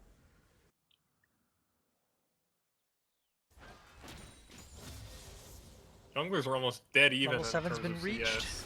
How many splinters? I don't know why it's not showing up when I click. Only 36 splinters, so missed 4. 4 splinters. Gets 1 from the cannon, so still Also, down 3. Would have liked to have seen 3 more combos, but shouldn't matter too much. very happy to see this Poppy roaming. You know, there isn't too much she can really do in lane, and I think that just letting your Zeri farm under tower and roaming around as your jungler is definitely the best course of action. And Young's doing a great job keeping up in CS. Even left alone 1v2 into double poke there would ordinarily be a threatening time, but Yeah, he has stayed incredibly healthy. and he even gets the second base, gets to make the Ezreal base before he does. He'll have slightly more spinning power for the next few minutes in lane. Josh might just be trying to rush this dragon though, seeing the Zeri base. Yeah, we'll see if And they manage to pick it up in time. Early Swifties from the Syndra. Poppy burns W early. It would be really hard to contest now without that spell. I think they've just given it up. So Yeah. tiny gold advantage on the side of PT. I mean, it's even closed up just in the time that I've been saying it. But Dragon Objective The going asset the side does of... not say who won game 1. Yeah, I ain't remaking the assets. Okay, fair enough.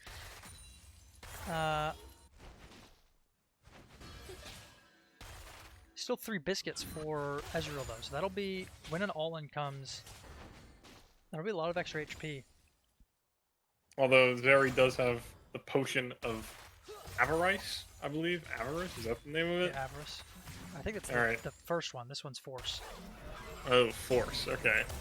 Does have the 25 adaptive, though. So, both are holding on to some very crucial... Are these the same bro? I haven't played... Mid lane never takes the biscuits. I imagine they have to be the same run. I think they are. I think it's Biscuits Time Warp, which is just such a joke. I don't know how they haven't changed that rune yet, and the potions.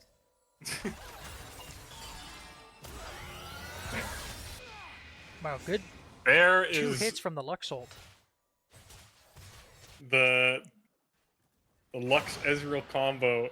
I think the Ezreal ult sadly went a little wide. Just barely was not in time for that Lux route ran out, but All into the top lane. Josh is also hovering close by. Looks like he might be going for the tower dive. It's a little risky. I don't think they need to go for that. It's the Shin taunt though. But Wukong's here now. There is a Wukong hovering. Wukong cancels Lee Sin's base. Yeah, deter Josh from staying in the area.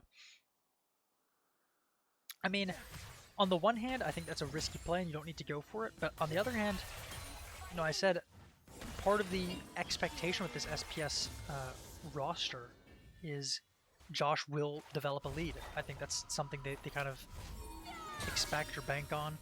And so far in this game, Josh has not gotten a lead. We saw a very early lead in game 1, but PT doing a really good job holding on. They've gotten 1 dragon, but that's not the end of the world. Especially when they're coming out of all of their lanes, you know, kind of exactly how they would want to.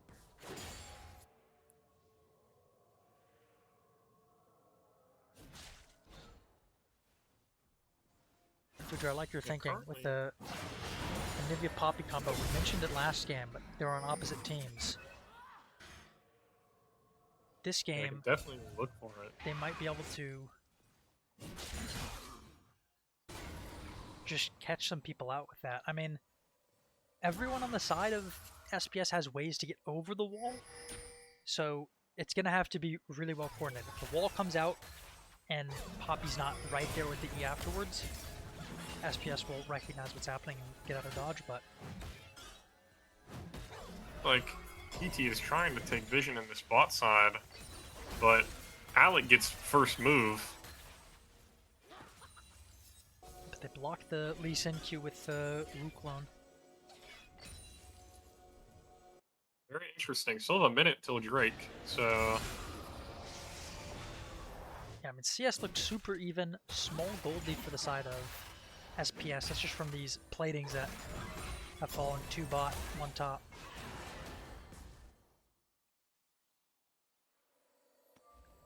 So people now starting to get to their first items. Both in the jungle, but top and ADC get to theirs first for SPS. Oh, what is Lex building? Chapter Mandate? This is... that's definitely a mandate with the... whatever this thing's called. Vandal Glass Mirror, but... getting the chapter first, I don't think you need to do that with the mana regen that you get from support items. Yeah, support items Vandal give Glass. so much mana regen, yeah. I think that having Mandate earlier would definitely be a lot scarier. They might look for the Poppy combo here, nope. Yeah, but does the flash, burn the flash on Alec, yeah. That's what I'm saying. LSD knows these ranges really well. I think he even did the, if you angle the wall, I don't play Nivea. This is part of the reason, because I don't want to think about this. I'll think about Vagar cages, not Nivea walls. Zeri is burned. Looks like nothing will come out of it apart from heal. Oh, wait, Lux appears to have flashed right when the camera... The initial engage. Yeah. I was going to say, Nivea wall, if you angle it on certain parts, you try to catch them with... Very nice Poppy stun on the Josh. That's who's going to be first blood. And Drake will probably go over to the side of PT. I think this is, in Scrim Zone, the latest first blood I've ever seen. I mean, both teams are playing very conservative this game. Don't want to give either side a lead. And here's where it hurts, is you get that good trade into Anivia, and you ordinarily could ult to get the kill, but that egg can't make anything happen as a dragon now goes over the side of PT. So 1-on-1 on the dragons. Gold lead is dead even. You're looking at a very, very close game. I mean, maybe I'm wrong, but I think if you already know you're not playing drag, it might be worth to just burn your ult to get the Anivia egg. Yeah, probably very nice gank. Done it anyways. Because then Anivia doesn't have that egg up for, what, I think it's 5-minute cooldown, something like that.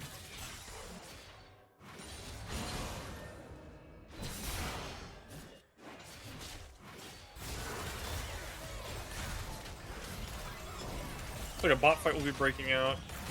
PT has the man advantage, and nice Poppy stun. I think just to find Ezreal.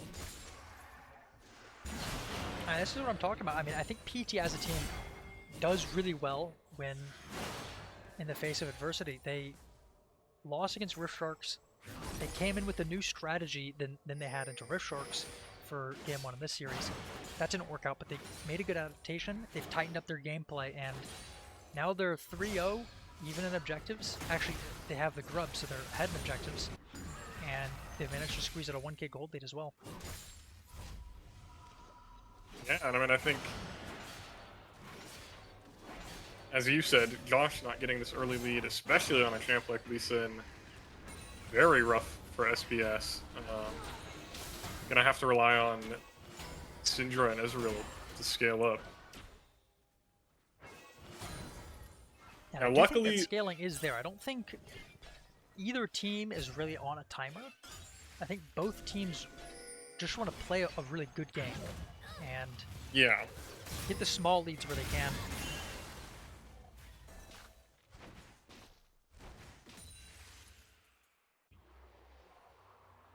Opting for the Roa again, and yeah, same build on the Anivia.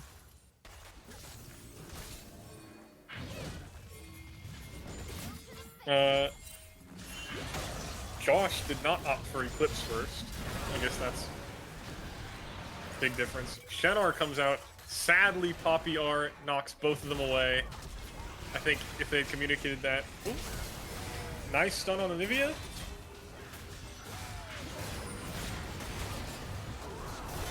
Will be able to find Lee Sin.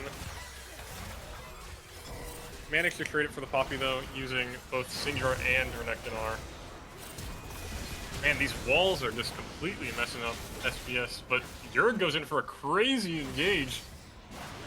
Pops the egg, but Manages to trade back at least one. Yeah. So, I mean, that was just a 2-for-2 top, right? But then SPS bot lane got a kill and a tower. And SPS getting a 2-for-2 when they were down a player, kind of a good result for them. The gold lead is now shifted to the side of SPS. Yeah, wow. I mean, despite being down on kills, they've been able to make up the gold elsewhere. And I want to say, honestly, on both teams, kind of a sloppy fight, I think. Yeah. Mistakes from both sides. I think there was an opportunity for SPS to burst down LSD on the Anivia. And I also think there was a, miscommunication with the Poppy ult. Yeah, if Poppy had just tapped the ult, knocked them up, would have given Shen enough time to get the double taunt. Probably would have been... Yeah, probably would have been a clean 2 on that. Very clean, yeah.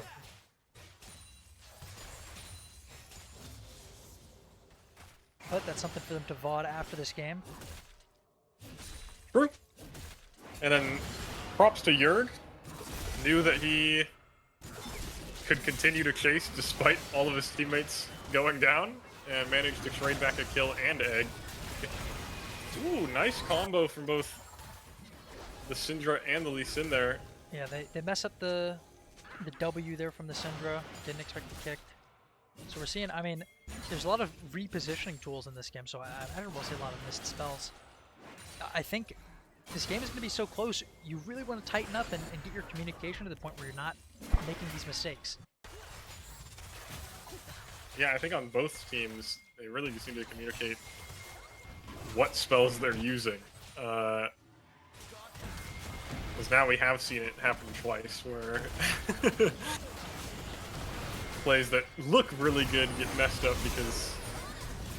Oh my god, Yurg manages to find Zeri. Doesn't get the kill, though. Yeah, luckily Zeri has Flash and Ghost, manages to get out, but... Poppy needs to be standing... Just playing bodyguard, I think.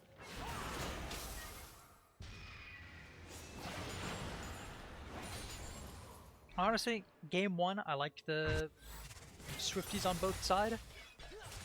I think Anivia, maybe you still want to go for it because there's a lot of stuff to dodge. I would have liked to see something different on the Syndra this game. I don't think there's too much of a slowing threat. I think if the Anivia's getting the slows off, you're already in too much trouble, potentially.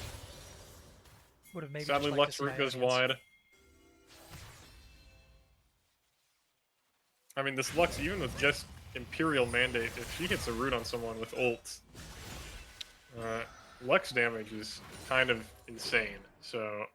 Yeah, Mandate notably making the Q cooldown much shorter, 35 pace for the Q. So, they'll be able to just fish for Qs. I want to see this Q cooldown. It is only 6.5 seconds, so... I will be curious if Lux opts into the... Ludens, or if they do go Malignants. I know that I've seen Lux players go both. Flash forward. Nice flash stun! Shenar comes out. Here's the Shen ult. You can't go for a play like that unless you have a lot of overkill damage to guarantee, and it looks like the Ezreal cancels the Ares base. But now you just burned flash for Shen ult, and I don't think that's a good trade. So fights gonna break out here. Josh is looking for Anivia, turns back around onto this Poppy. But it looks like Anivia has too much damage. Almost one-shots Josh there. Barely manages to escape. Everyone lives. Yeah, and I think Alec was trying to angle like a perfect stun, but I think they could have maybe gotten the kill if they just chained it together properly on the Poppy. Made it so that the Lee Sin Q wasn't cancelled. That's another instance of I think the teams are just it's too early in the season. I think for teams to be really fluid on these spells, chaining them together properly.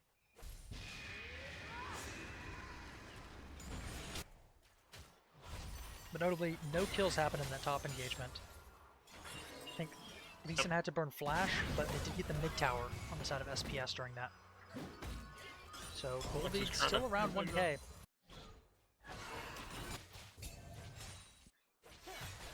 With the Dragon lead. Cloud Dragon, I think, might be the best one in this scenario. The extra movement speed to dodge these spells that can trigger the fight. Yeah. Both teams are going to want those. Slow resist sees some value into both teams as well.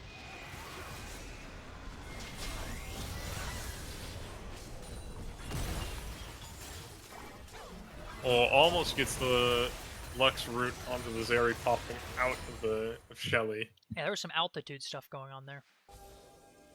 Would have been very good if that happened. Zeri's still no flash.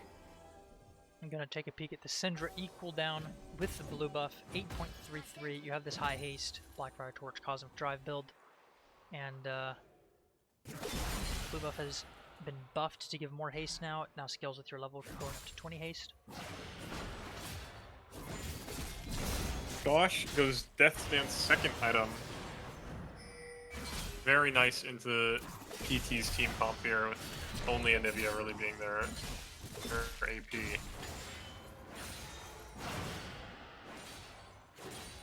Yeah, the top lane is a lot closer now. I mean, seeing a lot less damage coming through from the Renekton on this Shen than we did in game 1. Very thankful I did not just see an Ezreal E forward.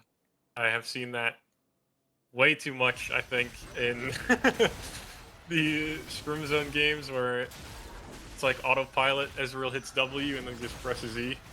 Yeah, some overconfidence. I'm very patient, I think, both teams. But as I say that, actually, Jonah walks into a bush that is a little dangerous. You're playing Lux as well. You have multiple spells that are really good for scouting bushes. Needs to be a little bit more cautious. As getting picked before Dragon is just gonna be a forfeiture of the second Cloud Dragon. This is such an even game.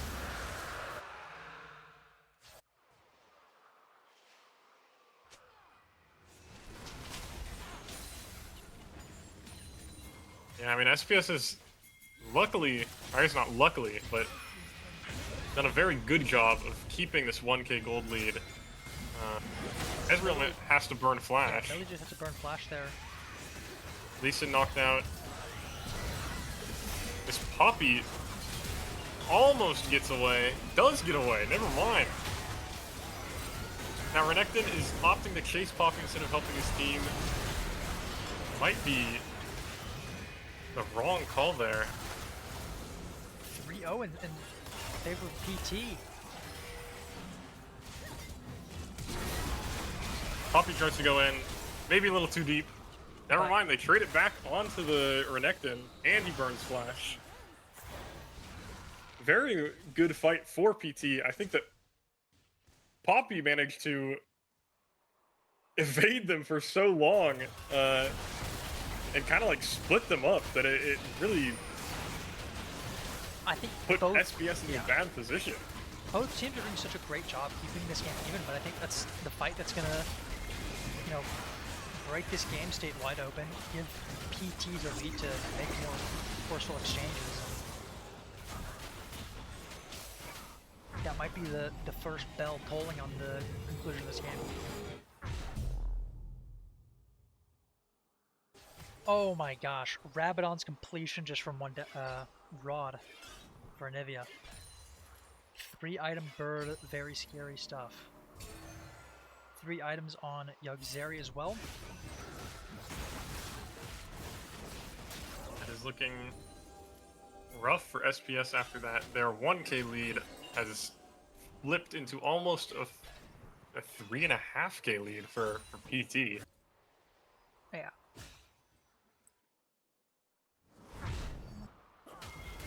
A lot of shutdowns to collect, though. There's still a way for SPS to get back into this game. It's by no means over, but they're probably going to lose some money here with the Baron being taken by PT. They need to play even more cautious than they have been. Which, I mean, just before that fight, we were commenting on how well they were doing, being cautious. Yeah.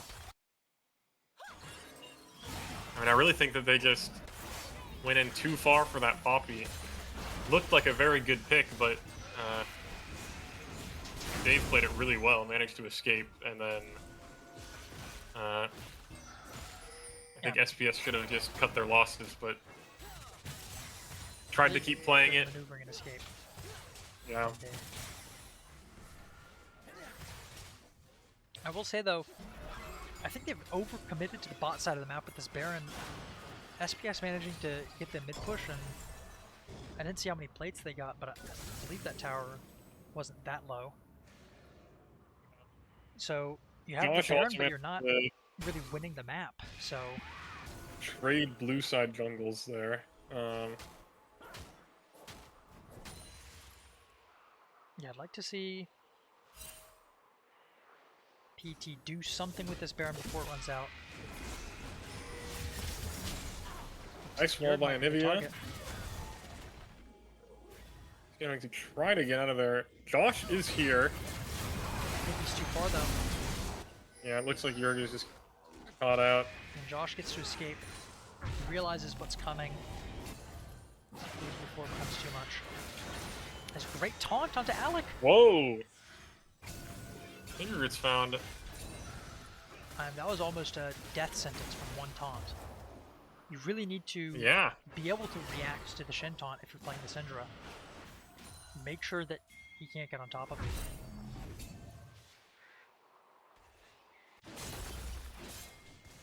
Does stay to try to defend this tower.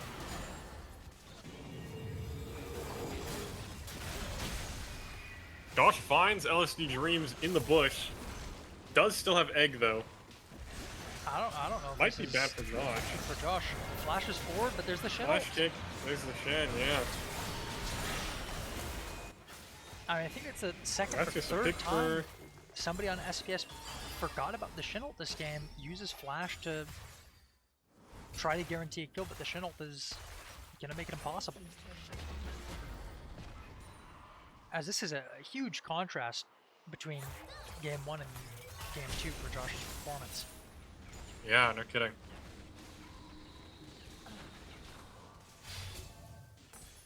And almost 300 CS for LSD. Great game from him. Very low on mana though. Jurg manages to dodge that. Yeah, managed to get out. Anivia stone, but sadly wall. Still not enough mana left for one more wall.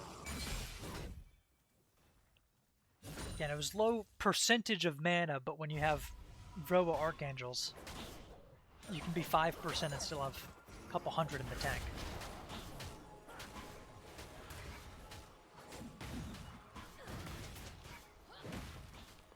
It looks like a Rabadons will be coming out, third item for Alec once he gets a little bit more gold. Anivia just finished their 4th item though. Very, very scary.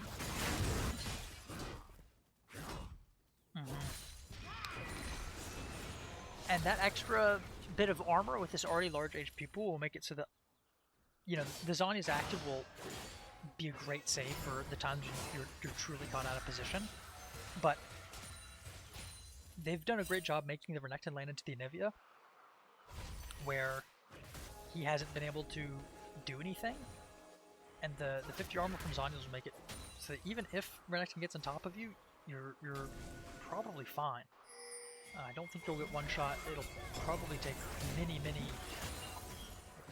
3 or maybe even 4 rotations from Renekton to get you, I think, as you're kiting away from him. By then, the rest of your team will probably catch up. And manages to walk out. The barely takes any damage.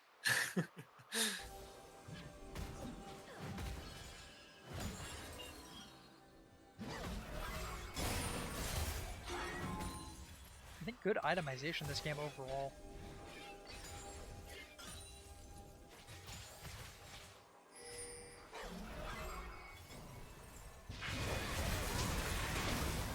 Well, that's a... Lux caught out again, just walking too far forward with that champ.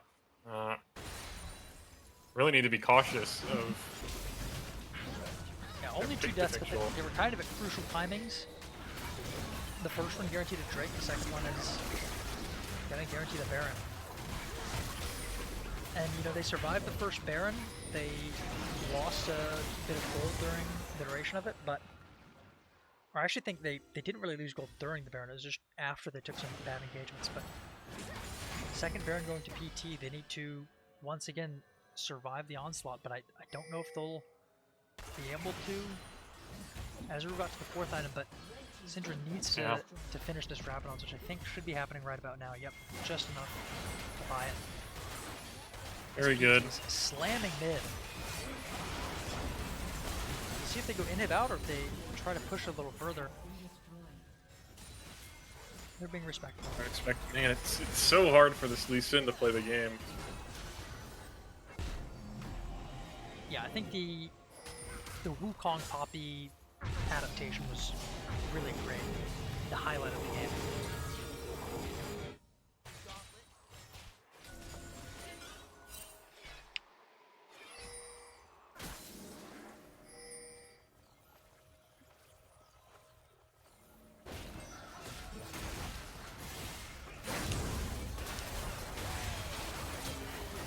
Josh gets found in the blue side. Enemy jungle. Thought he had time to sneak a quick camp, but PT gets onto the map too fast. Uses the Poppy and Wukong flashes to secure it, but getting that kill he will be up in the game with the Baron up. I mean, I'm be up in time for Drake. Forcing something here. They have the Shin ult. I guess they don't have the flashes on the people that they need to force engagements. Yeah. It will be very hard for SPS to retake vision, though. Unless they can find a pick on Poppy here. Nice stun. Cancels the Poppy R. They get the kill, but Zeri's going crazy here. Walks into his stun, though. Zeri. Syndra stun and Lux R. And Lux root connect. I mean, 2 for 2. No, it was 2 for 1. Flash forward from Anivia. Catches out Lux. Josh is back up, but with waves shoved, it would be very hard for SPS to contest this Drake.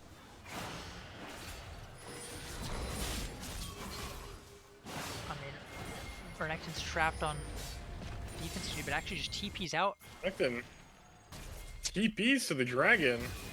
Shen.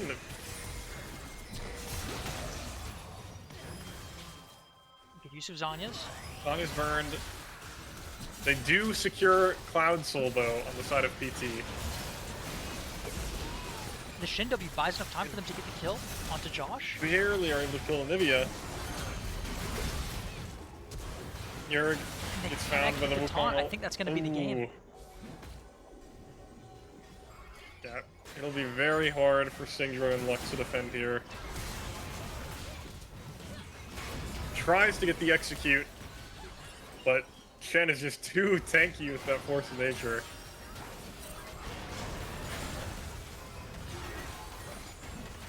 It is 2 mages defending. They have the wave clear. Baron's no longer up on the side of PT.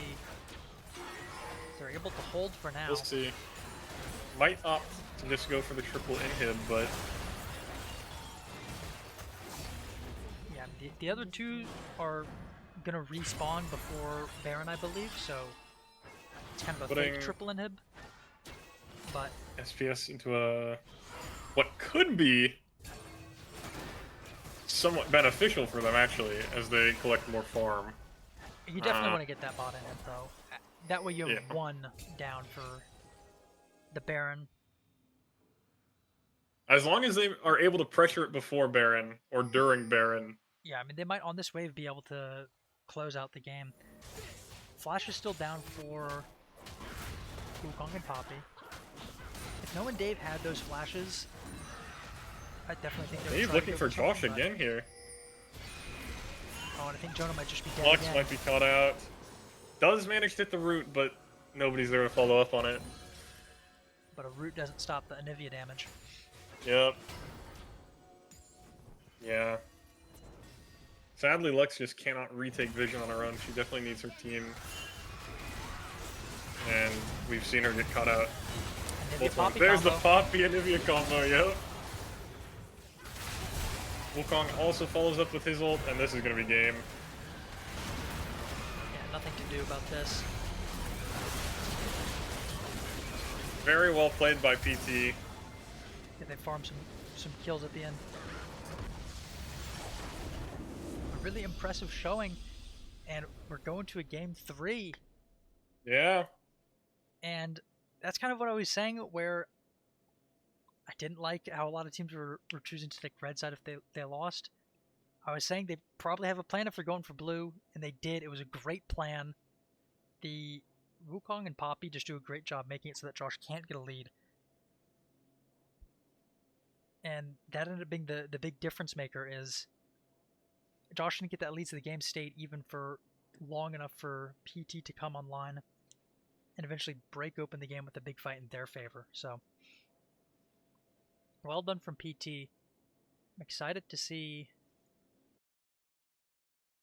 how SPS changes their strategy for this Yeah. game 3. And what would you do if you were SPS, Ray?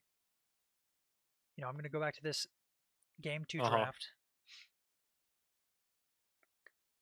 Uh, First question, which side are you taking? You opted for red first, but then they took blue. So I think if you're taking red again, you're not going with the Lee Sin Renekton.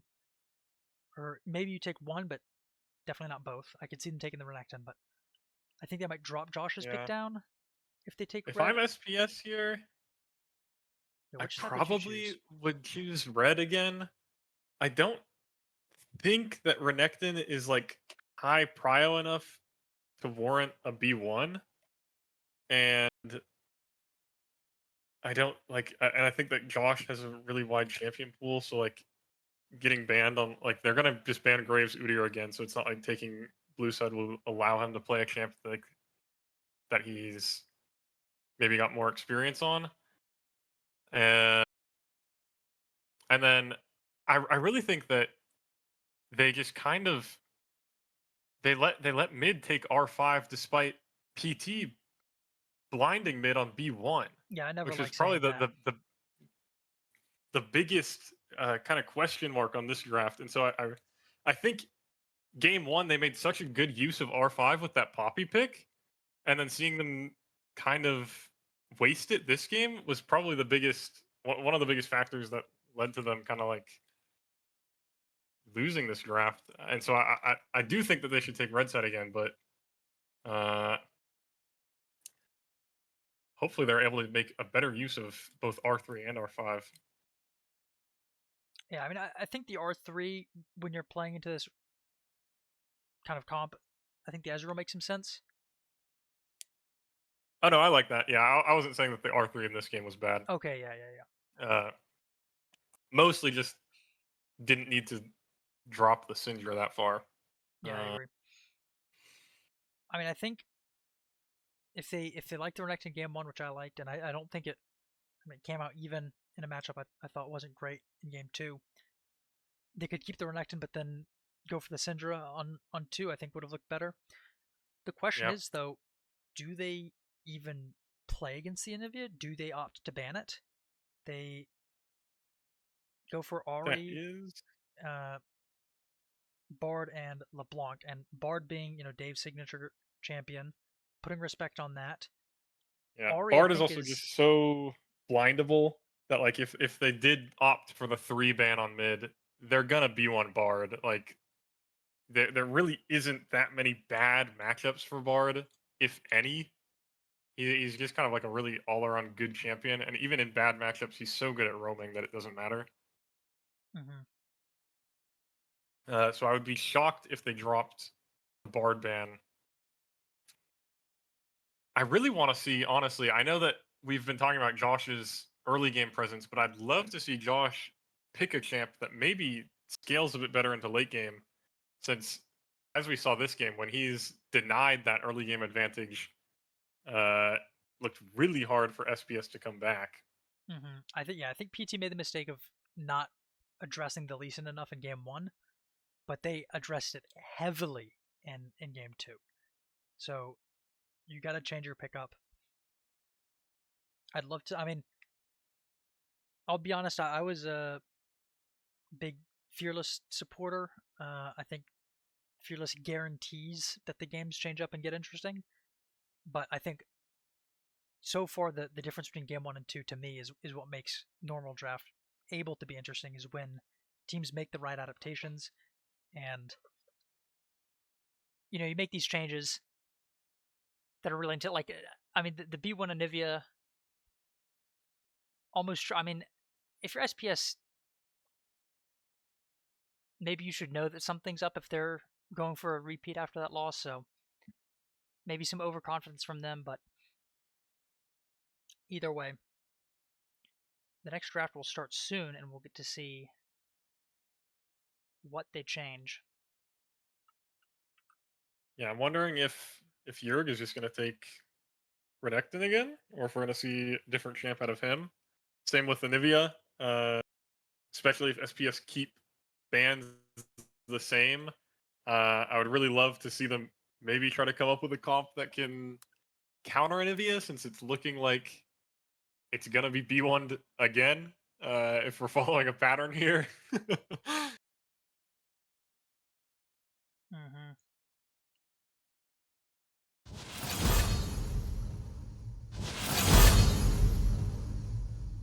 As we're now getting into draft,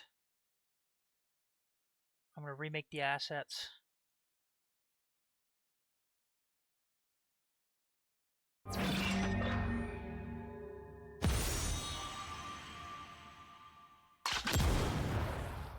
So far, it's looking the same.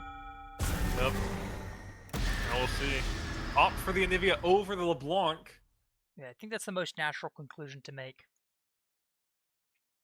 We'll see if they opt to B1 LeBlanc. I don't think LeBlanc is as easily blindable. And LSE loves the Syndra. We'll just take Okay. it. I love the confidence from LSD in this series, B1ing his champ every game. I mean, I Oh, think I we was didn't in. pick an MVP. Uh, we can do that during the spectator delay. Okay. Um, Thank you, Alec. Sees the mid pick, decides to just pick for himself. I really like that. I think giving counter to your teammates is a very good call. and this is the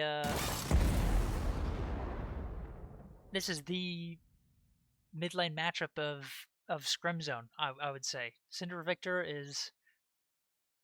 There's so many Cinder players. There's so many Victor players. They're fine into each other. They're good blinds.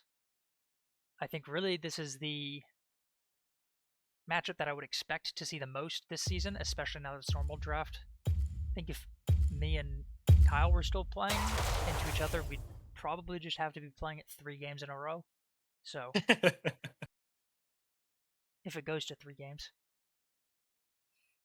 so that'll be a classic Now one. both sides opt for hyper carries.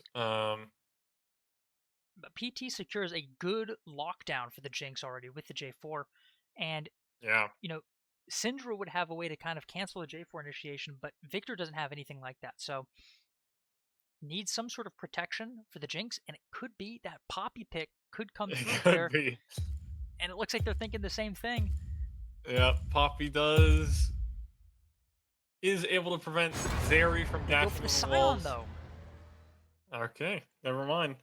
Well, I We'll think now the see. Poppy's going to get banned from... Yeah, I'd be shocked if PT lets Poppy go through. I mean, yeah, I think that'd be a huge blunder if they do.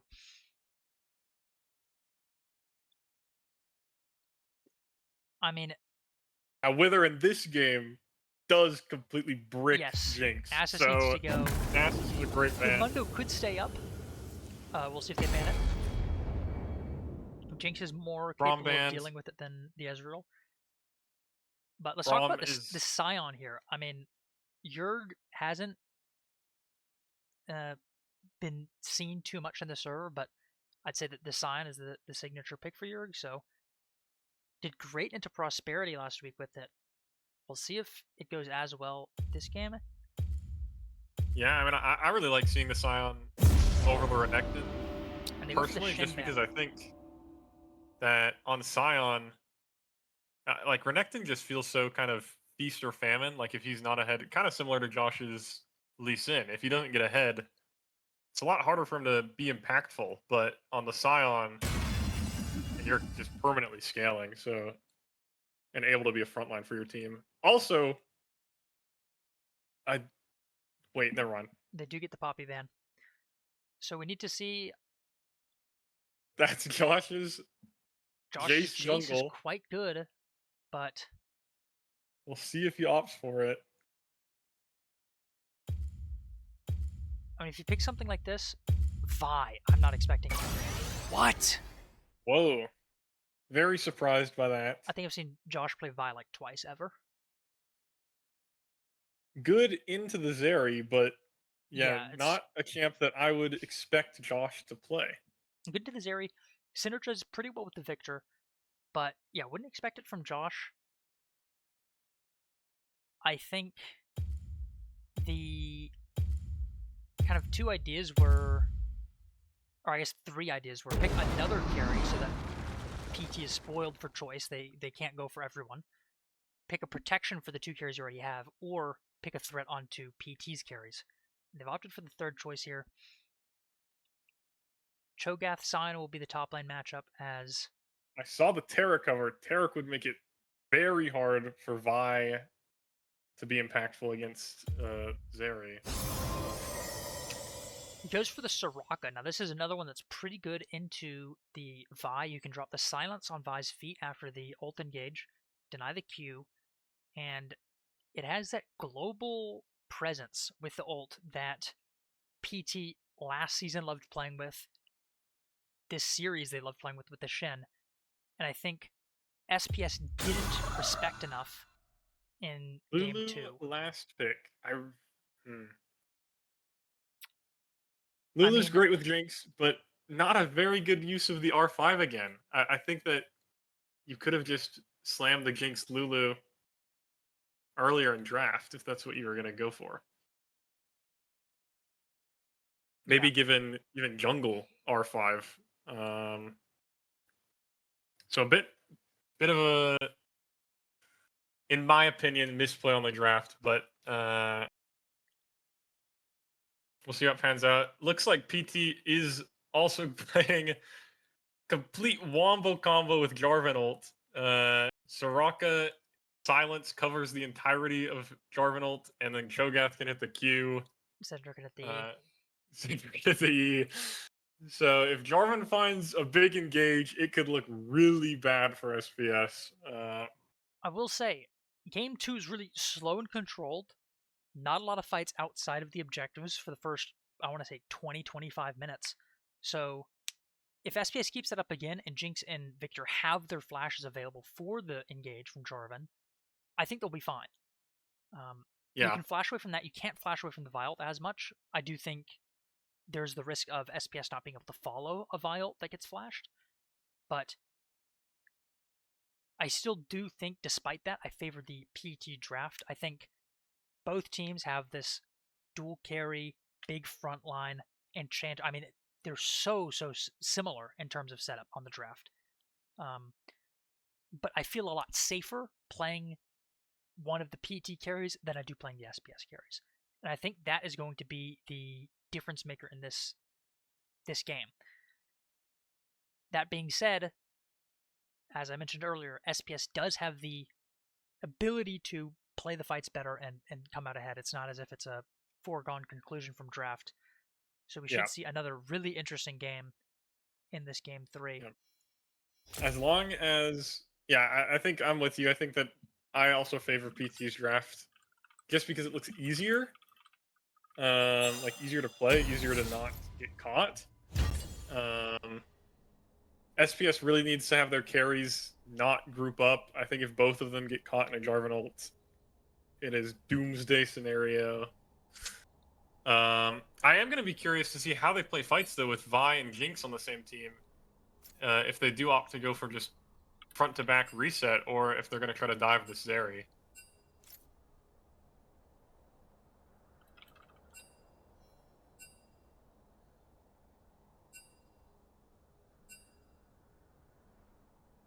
Okay, we're now getting into the game. There will be a... We're now getting to the lobby starting. Then there will be spectator delay, so we get a little bit of extra time to talk about the drafts. But yeah, I mean, in terms of... I talk about this a lot, where League has a lot of characters that accomplish similar things, and a lot of League characters are very archetypal. And matchup to matchup, the archetypes are identical. You have the tank top, engage bruiser jungle, control mage mid, hyper carry ADC, enchanter support. But within those archetypes, I do think PT has the safer selections. And Mason's bringing up, we should talk about the game 2 MVP. Who were you kind of thinking should get that?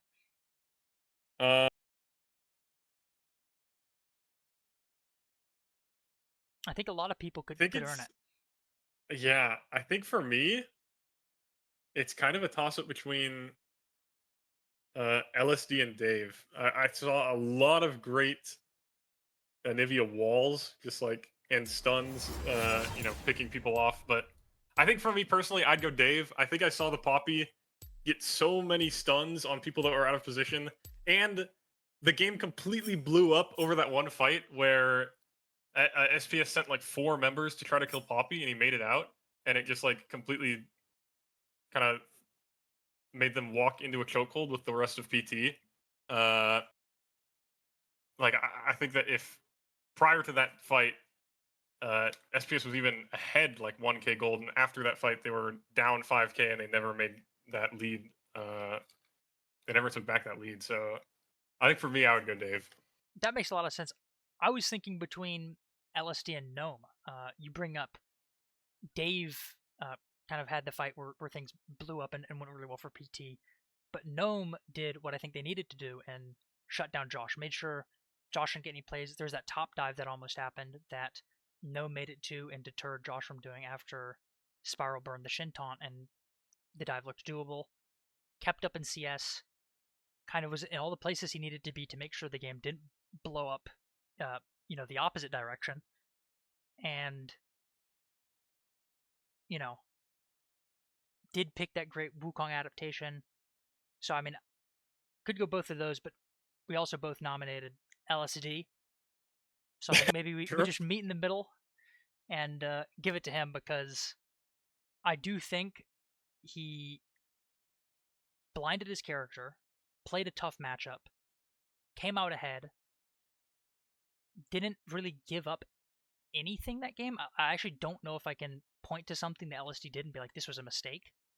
And he was the person who I think did the best at pressuring in the mid game.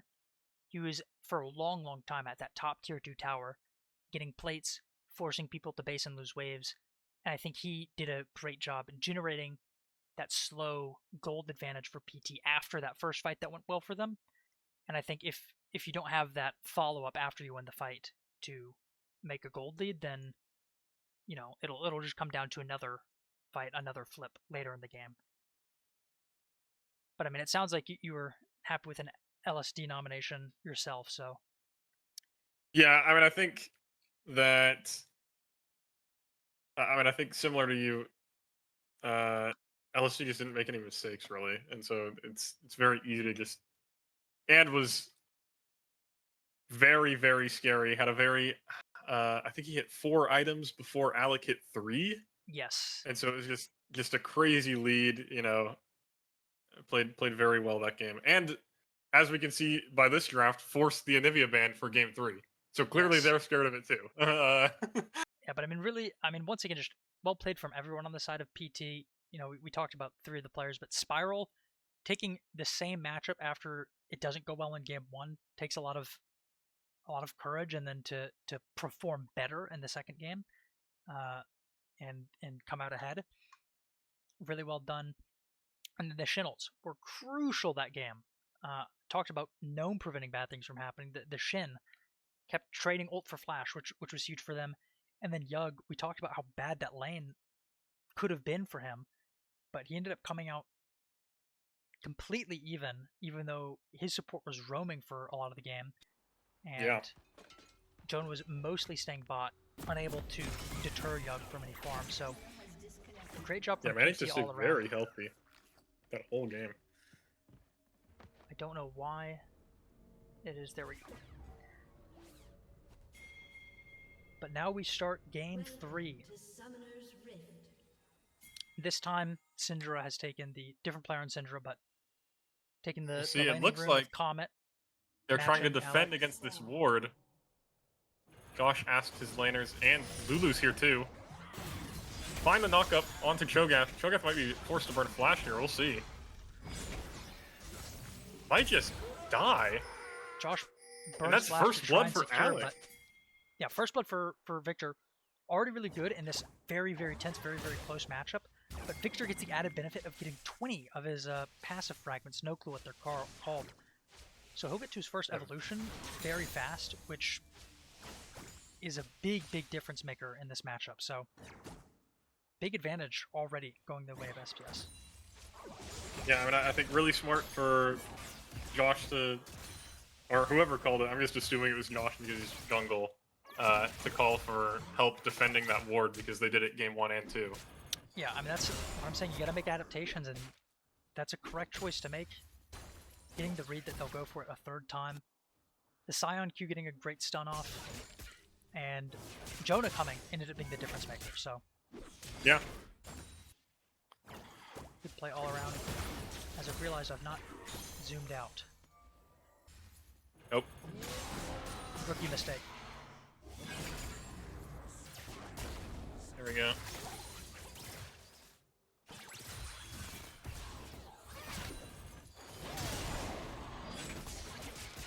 Now, I don't know top lane matchups, but this does seem like it would be a rough matchup for Scion, just because of the number of cancels that Cho'Gath has Yeah, Cho'Gath has the for 2 that Q. cancels, and the E should be a better trading tool than anything Scion has in his kit as well. So I do think this is one of the worst matchups for Scion, but Sion's kind of like the Renekton, the worst matchup for that character is still very playable.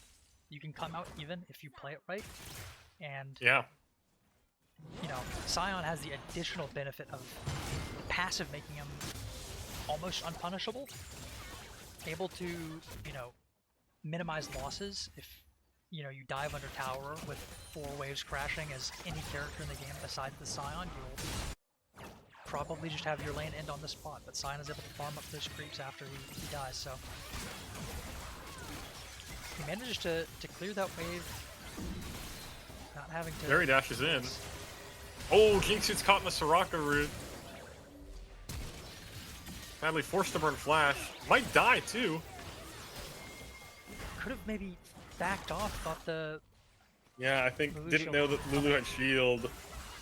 Very sad, but very well played from Yug and Dave.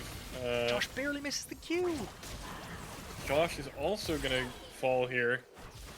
And this is the first No game flash that, because of that earlier fight. yeah, first time that Josh doesn't get the first scuttle in this series. Gold lead is now shifted. It's in favor of PT. and they'll be able to get their bases in and spend their extra money. Notably, Alec on the Victor is the one that got the first blood, but he wasn't able to base and spend his gold, so the advantage that he got is kind of null until he bases. Yeah. You're trying to help Josh get this top scuttle, but sadly LSD can move before Alec here. Although, never mind, LSD forced a flash. But they'll have to give up the crab. As we're now seeing an 8 CS lead for Gnome. A very rough start for jungle.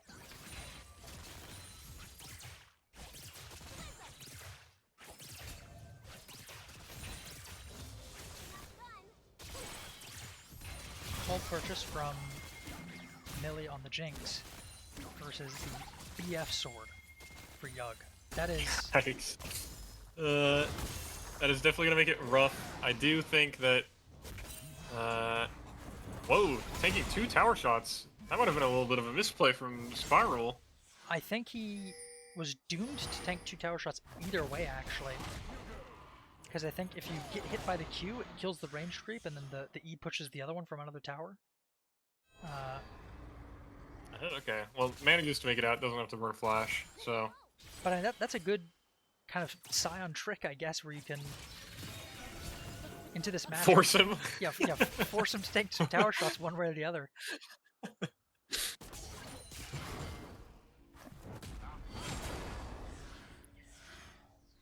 As Alec does get his base off, but since LSU was able to pick up that kill, doesn't have an advantage anymore. This one's back to even. You do have the advantage of the extra. Jarvan has not backed yet, though. Josh is now, but they might be maybe gonna just look to start drag. Millie's no, having looks the like base. Jinx is basing. Doesn't look like they can. I mean, I think that's a safe play. You're calling to BF sword. Any bot side fight is gonna go poor. Yeah, I think that just waiting for Jinx to scale probably the correct play, especially after giving over a kill to Zeri this early.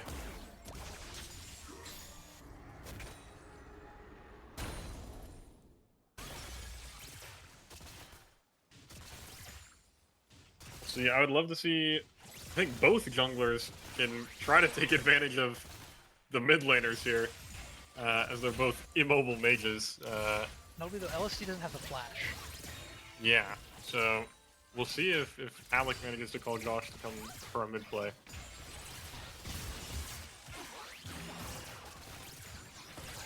Also, with Vi ult into Victor W, you can chain some CC though. Pretty much guarantee a flashless Singer just dies. Oh yeah, once Josh hits 6, it should be a kill mid, but he needs to get there. He's just dinged it off of these Krugs. It looks like Singer's getting some vision on bot side. Probably gonna look to start this Drake soon. We'll see if Josh just chooses to invade. Looks like he will. I really think they should go for a 2v2 play on mid. Never mind, Josh is maybe gonna look for something on Cho'Gath. Yurk has a freeze. We're just currently in the middle, but maybe means outnumber his own, so.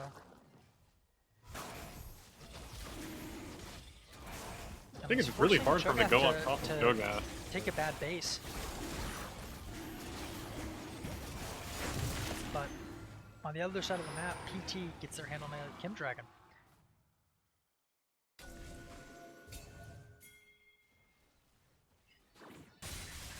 And Gnome now gets to farm. He has 5 camps up and is already 12 CS ahead. So yeah. I really think that Josh could have looked for the invade on his blue side jungle while they were doing the drag there. They just, if you look at the minimap, PT has this just vision dominance all over, pinks everywhere. So they might not have been confident that they were on the dragon at that time. So I mean, good vision control from PT. Didn't want to take a risky play. But I mean, game 1, you saw that was An embarrassing Q. Game 1, we saw Josh dominate the jungle, have a big lead. Game 2, we saw Gnome equalize. And now in this Game 3, we're actually seeing Gnome pull ahead. Yeah.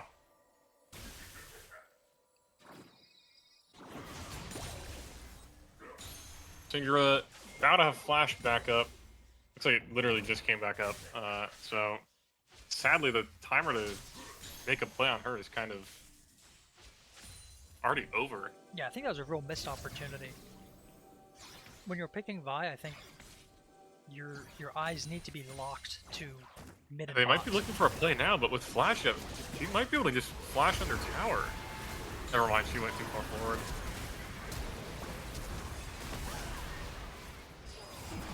Tries it. All right, 2 flashes burned from Alec and from Josh. But Gnome gets the 1-for-1. And Alec falls, yeah. Gnome has flash, so he does have no risk. Dave with the big Heal heals, and flash burned from Dave.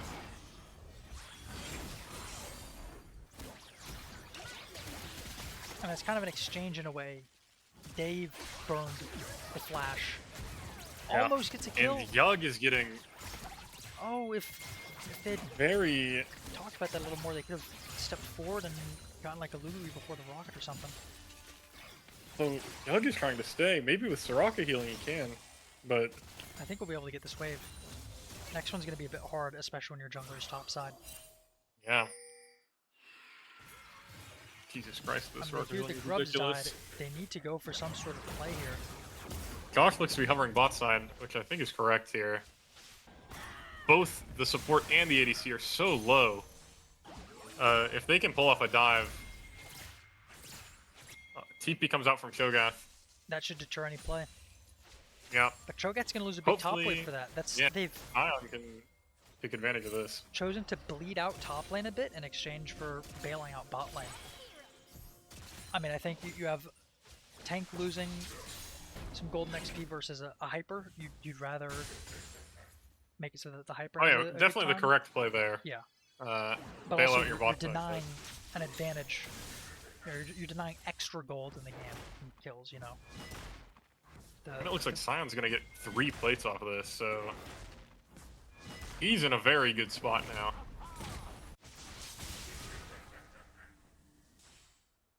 Syndra does do a pretty decent job at dealing with tanks. You can't deal with like a Mundo or something, but into tanks without a lot of healing. Oh, Josh This manages is to come down. the punishment. Syndra still has for- no flash. We'll see if Oh they my can get the word. kill or not. Soraka healing is just too much. Yeah, Dave's in the right place at the right time. Prevents the kill. Yeah. I mean, I was gonna say there's the punishment for using your flash on the last play, but Celestine's up living.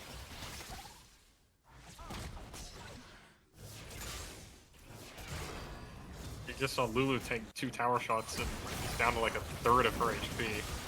And now PT says this is Very how you nice kill a play. mid laner without flash. Yep, Narvin just flash, EQs. That's the ability he was able to hold it on the earlier play. Just leads to them getting a kill on the next one. So I think good summoner spell usage overall from the side of PT. Maybe not usage, but tracking. Trying to spots out the Lulu play, might be but caught out here. Yeah, has to burn flash. spotting the play doesn't stop the play. I mean, since So Jarvan Jarvan wasn't ult for forced to flash. use ult in that mid play, still have it up here.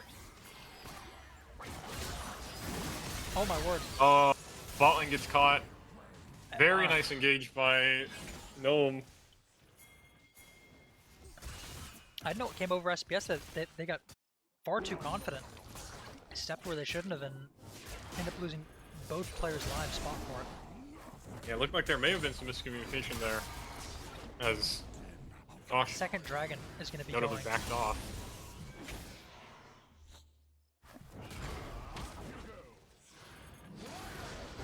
Pretty early lead for PT here. Yeah, big gold lead. I mean, this is similar to game 1, but just the other way around. They're almost as ult back up. If she gets another QE, Alec might be dead. Here comes Josh, though. Still no He barely flash. connects. And they get Very the good kill from Alec to cleanly. back off, just in case. Yeah, Presses W and then runs away. Stun to connect. Well, a nice pick for mid. Yeah, I mean, I think Draka also did burn ult, so we'll that's see what they've if been needing to do. I mean, that's the first time it goes well. I think that should have been the third time that they make that happen at this point. yeah. So they're making Yeah, up Singer for Victor borrowed time. is really the very easy to take advantage of, especially on these two junglers. Swifties again on the Victor. I don't like this Swifties purchase here. I mean, what's really the slow that you're worried about? And if you're taking it just for the Maybe movement dodging speed, the QE? Maybe to try to dodge Singer combo, but I think that with Jarvan in the game, I mean, just compare you it. can't dodge Jarvan Comparison ult, here, so it's kind of... Swift March and the Lucidities here. You get more movement speed, 20 extra movement speed on the Swift March, but you get this 8% movement speed boost on the Lucidities, which is Yeah, I don't know. gonna make up for that. And they're cheaper, they give you haste. Josh finds LSD again. Doesn't have the ult though, so might not be able to follow up. And when you have the Blackfire Torch, that gives you really great uptime on the Crimson Lucidities. Yeah, I don't know. That's what I would have preferred to see. Yeah, I don't really love Or the even Swifties either. Sorks, you're solo AP. They're not going to be building magic resist on the Syndra and the Zeri at least. Very nice dodge by Yurg. Shogun has but probably just too tanky. We're seeing a bot fight. Yurg just dashes in. Might be able to kill. I'm sorry, I'm too lazy to control the camera myself. Well, Millie manages to make it out. Has to burn barrier, but heal isn't burned on the side of Lulu, so still have at least one combat sum. And Yug had to burn, or didn't have to burn, but Yug did burn Ghost there, trying to get the kill.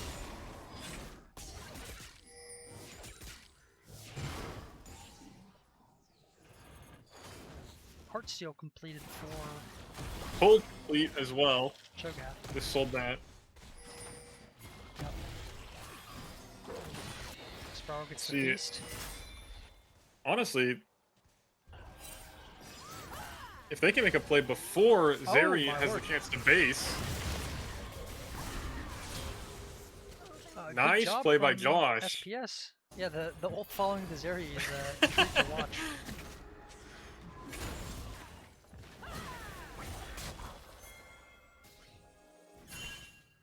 I'm gonna do a little max HP comparison here.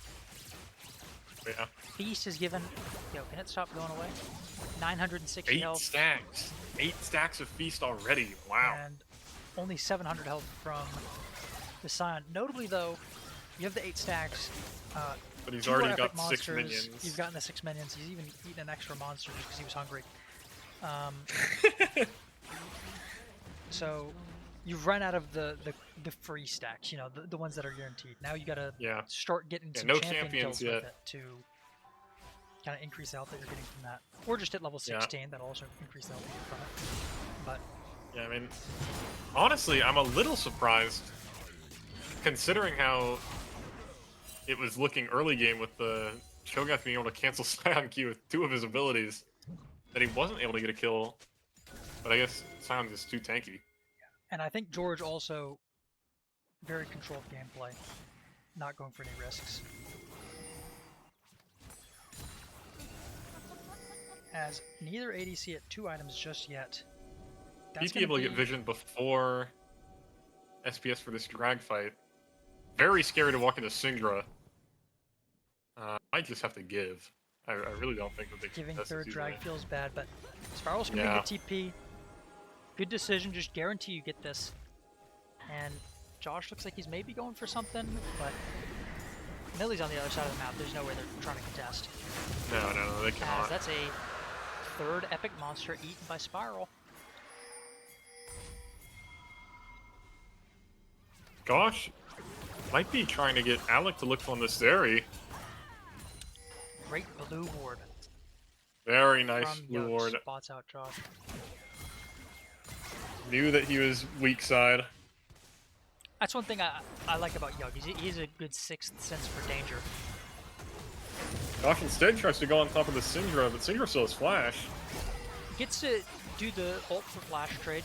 Should be favorable. Yeah. Fortunately, they have vision in that bush. I saw what Yurg was going for there, but... Yeah, Josh's ult will be up shortly after the Baron spawns, but the Syndra Flash will be down even for this next dragon. So, good to get that. Lulu walking very far forward. Alright, dodges the Syndra combo. Yeah. I don't know if this will be a kill. I think that maybe with all of them here, they can kill before. Does have to burn Cho'Gath Flash. Good blast cone. Oh, but he gets one shot. Oh, but with Gink's reset, maybe they can play this. But the Zerial Jarvan already used ult. Jinx flashes away, but might not be able to get out. Oh. And it looks like this is just going to be the fight that breaks the game open. Yeah. Went too far for that Cho'Gath. Cho'Gath is too tanky of a target to just try and make a snap decision play like that. I mean, his whole team can definitely make it to him before he dies. Especially with no Leandries completed on Alec yet. They don't even have max health damage. Yeah, and I was going to say great blast cone from Jonah to force the Cho'Gath out of position. But Sparl just turns around and slaps him with the Heart Seal and takes a bite out of him.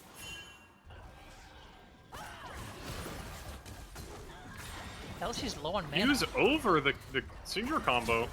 This might be a kill for Josh. Oh, can he manages to finish it, but he's now probably going to die himself. Gets the Q over the wall, actually. I think he'll be fine. Yeah. Jarvan already EQ'd. What is Vi's Q cooldown? What did I just say? 4 seconds.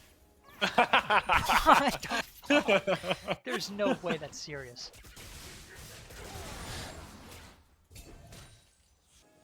But yeah, I mean, both teams have these really bulky front lines that are hard to deal with, and they're going to be able to create a lot of space for the team. And in that situation, Spiral didn't even need to create space. They just overcommitted on the side of SPS, making it so that that good ideal fight that you want to create as this tank top laner for your team got made. So yeah, I mean, they just don't have the damage yet to be able to kill a Cho'Gath that quickly. And I actually don't know if they will have the damage. I think Spiral could... Spiral might be able to kill Alec here. If Spiral goes, like, Randuin's into, like, Force of Nature, Canic, Rooker, and literally anything with magic resist, then I don't know if we'll be able to die. Yeah, especially if Soraka's up. So that's kind of a timer that you need to worry about is 4 items on the Cho'Gath of all characters. Now, PT does have vision in this bush. Okay, they do spot it out.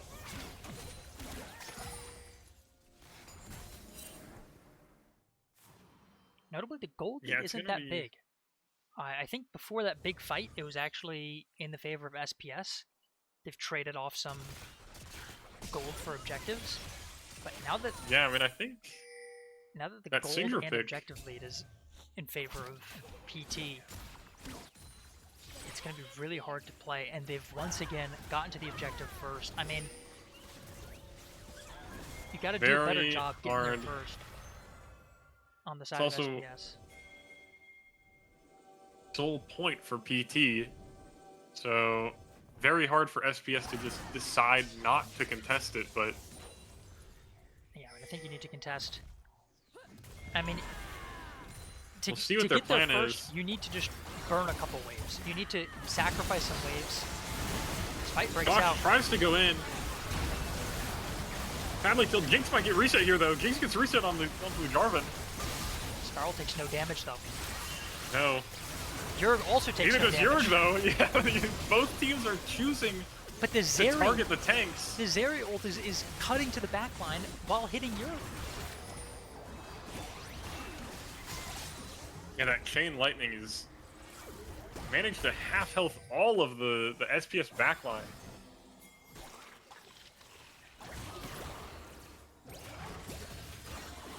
Not really any lifesteal on the side of SPS to try and get back in here. On the other hand, Sirach Both is able to junglers heal dead, PT back up. but they do have the Cho'Gath ult for this drag. I don't think this is really contestable unless They're they just can hoping for a somehow miracle. find a pick. Luluar has to come down to save Jinx. Great stun from Yurg. No spells were up on the side of SPS. Maybe if they can flash from LSD. LSD is 1 HP. If they can get this, Jinx gets the reset. Jinx gets reset, but they do lose the soul. They might ace them here, though. Oh my god. It is a 5-for-0 ace for SPS. They're pinging the Baron. I mean, they're all low, but if they can get this Baron, that'll give them a little bit of a timer. They need to make tremendous use of this Baron, though. I cannot stress enough how well they need to use this Baron, because that Baron will run up, but the soul will still be there. Still have soul. Very well played on the side of SPS, though. Alec forced Syndra to burn Flash, and then after that, was very easily able to get the reset for Jinx. Yurg also creating that space I was talking about. He just walked forward, threatened the Q, and usually you just need to back off and respect it. But PT just got hit by it, dealing a little bit more damage, and if some more spells were up, it would have just been a kill. But that extra little bit of damage ended up being the difference maker for the Jinx rocket, plus the Vi auto. Jinx rocket pretty sure. being an execute. Every little bit of damage you can the target before it hits will mean that much more. As we're seeing an Arm Guard coming out for the Syndra, respectable item, you need to build something. I was going to say something like that. You need to specifically build Zhonya's into Vi, or else you're going to be in big, big trouble. Yeah. So good choice there. And we're seeing an Oblivion Orb from Alec. Now, ordinarily, I think you would say, okay, get the Grievous Wounds on the ADC. I think they've decided that you really need the Lord Doms to get through the Cho'Gath. You can't compromise on the Jinx damage and go for, what is it, Mortal Reminder? I think so, yeah. I think that's the decision that they've made. And Vi has the Cleaver. This really is a good timer for SPS. Yeah, they might be able to actually shred through this Cho'Gath now. Nice stun by Yurg. But we do see that stopwatch. It's silence from Dave. And the silence. Yurg burns ult. We'll see if SPS can kite this out. Alec forced to burn Flash. 5 members of PT bot, though, and they're just But slamming Jinx mid. gets mid tower.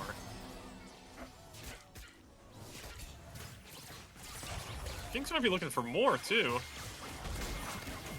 No Jarvan ult. Jarvan, no ult.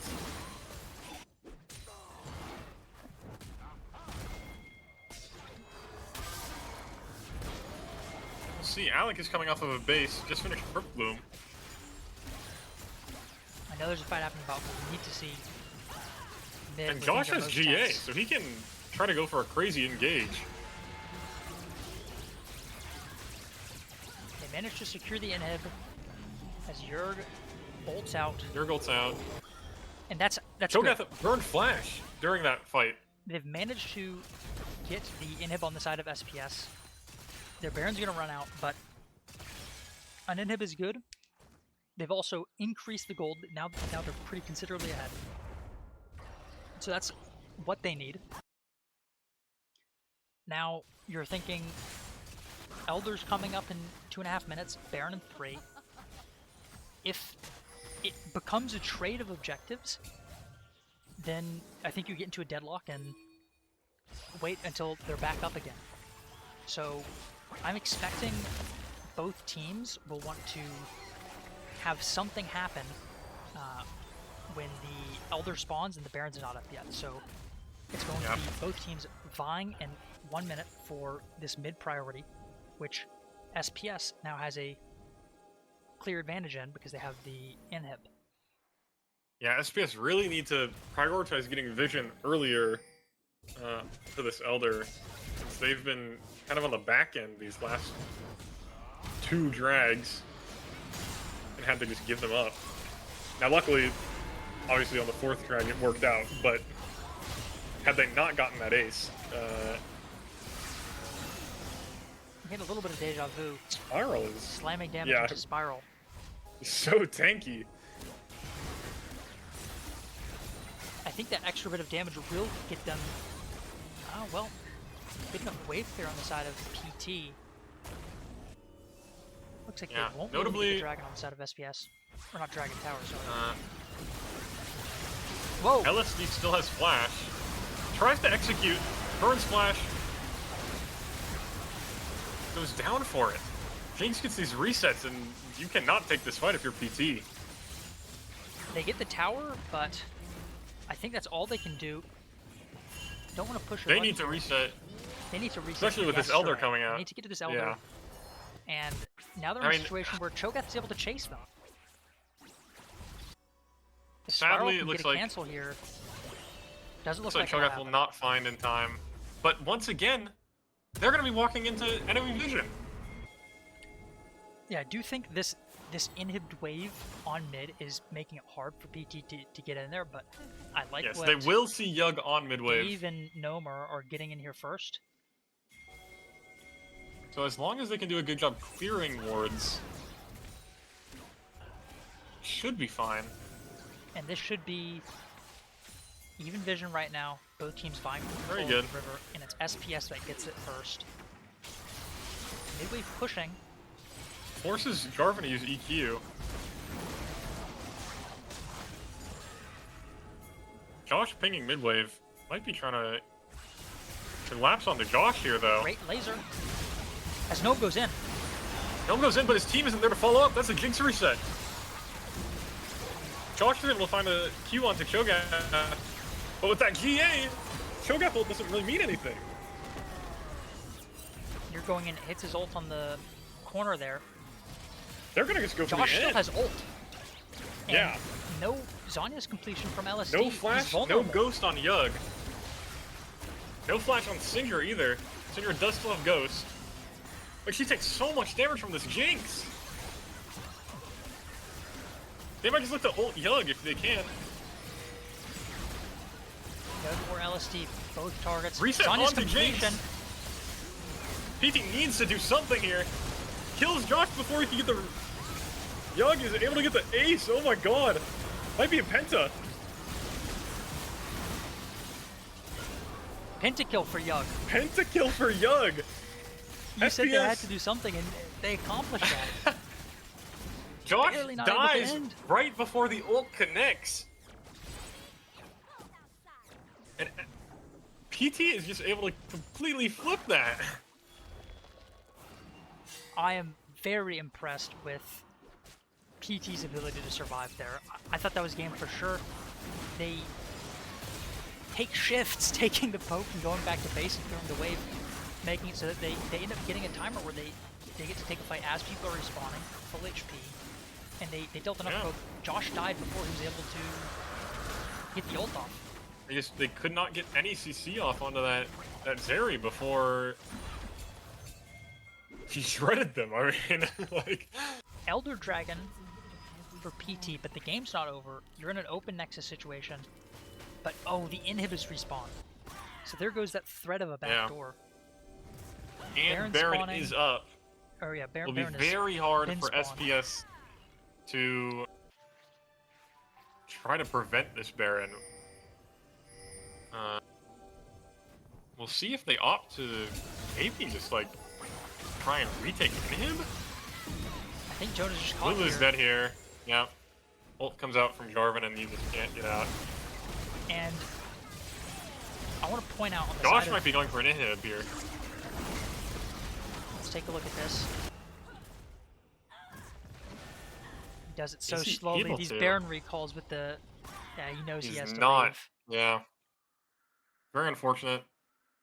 See what he was going for, but just doesn't do any damage I was going to without say, the minions Alec there. lost the Magi stacks off that play, and Wow. I believe Jinx was 4 items to like 3.5 during the fight, and now Yug has 5 completed items to Jinx's 4. Yug is a full item out of Millie, as well as more gold and components. The Pentakill just gives so much gold to Yug. As well as the, like, 12 waves he got to farm afterwards.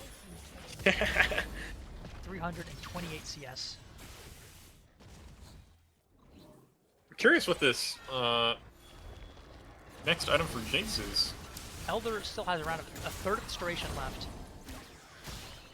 They need to be very cautious here, clearing as much of the wave as they can, while not overstepping. Once this Elder runs out, the game becomes playable, but before then it's luckily Victor is able to clear a wave from decently far away, but they will get the Elder looks for an EQ. Elder running out in just about 10 seconds. A little short, but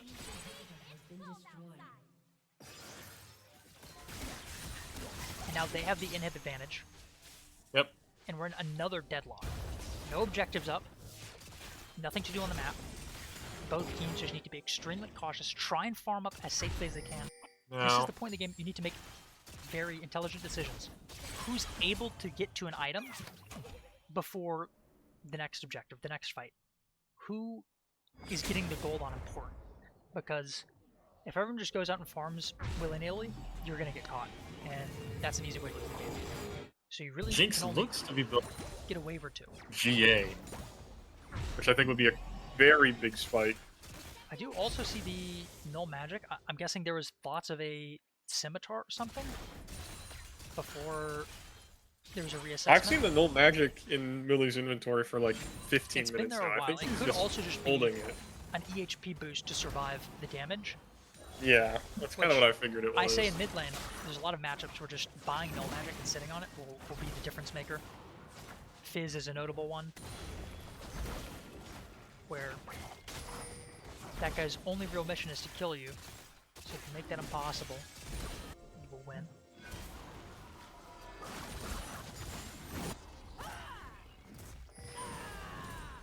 And 4 items, I want to point out, LSD went for the 2 items, then Zanya's, then you have to go for the pin item. So LSD hasn't reached the death gap. On the other side, Alec opted for Magi and Grievous Wounds. So death cap isn't even on his mind. It's not even in sight. Oh, yeah. Elder will be spawning in a minute and a half. I think if either team can get a pick beforehand, it would look very good. Josh saw the Jarvan do that. Might be looking to kill this Jarvan. Very big kill. Yug flashes in, but Jinx already got the reset. There's the GA. Oh, nice Q! Team's not in position. Josh goes GA over the wall comes but out. dies. They need to be careful of this Zeri. The Zerial did. Jinx gets the reset. She died. Might be able to just out DPS Zeri. Very close. Oh. Can they end the game? They have Can they 30 end? seconds. Yeah. But Now they lost do have their to cut through Jinx super plus minion damage dealer. waves. I like what Jonah's doing here, pulling the wave. It gets loose. But they're having such a hard time killing these super minions without that 80 damage. Or consistent damage, I should say. They have negative magic resist, but... Yeah, it looks like... Early GG coming out from 2 people. Dave mentions the no bell situation. No repeat. Or maybe there is a repeat.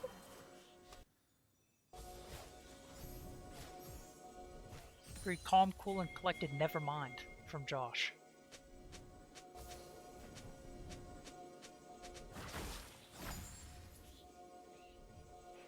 We'll see. No sums on either ADC for this next fight. No GA for Zeri, though, and Jinx does have the GA completed after that fight, as well as a Hex Drinker. Yeah, wow. Jinx is going to be scary. I think that SPS has been doing a really good job of getting a reset. Cho'Gath honestly isn't able to live for as long as I thought he would into this Jinx anymore. Jinx kind of shreds through him.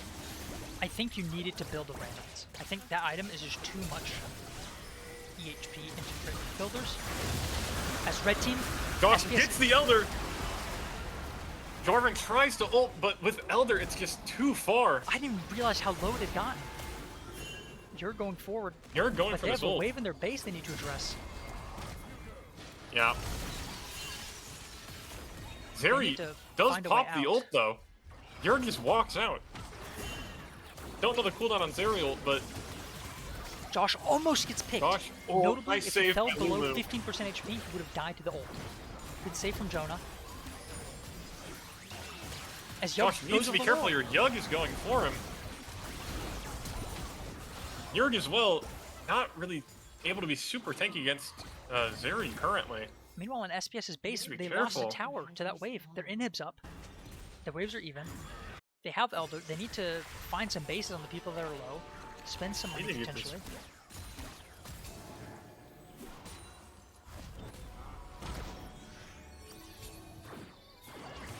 But they've burned If they see half this of their Soraka Elder backing, time.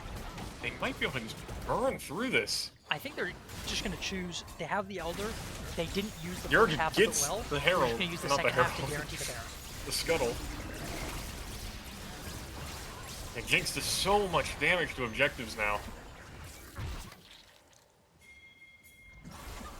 They're not basing after the Baron. They're keeping it going with the They're gonna Elder look for a little for- longer. They might be able to leverage this last little bit of Elder Dragon that they have left. And A third is left. they need to get a Jinx reset. Does Inhib give it? I'm actually not sure. I think it does. Trying to burn through Yurg, but he's so tanky that they can't. They might just get a reset off of Cho'Gath. There it goes. A lot of ults committed. You're going in. Really hard to Great play stun this. on the Syndra. Not ult! Steve, you're dead. Jinx keeps going for more resets. Young might die to the... Oh my god, Jinx gets the kill on Soraka. And that's GG. That's all Was of it a them. pentakill for... Oh, no, only triple. I know what I'm No, saying. no, no, triple kill. I think that Yurg got two. Or maybe Oh, just my one. word. But very, very fun game. Exciting end to the series, which I think...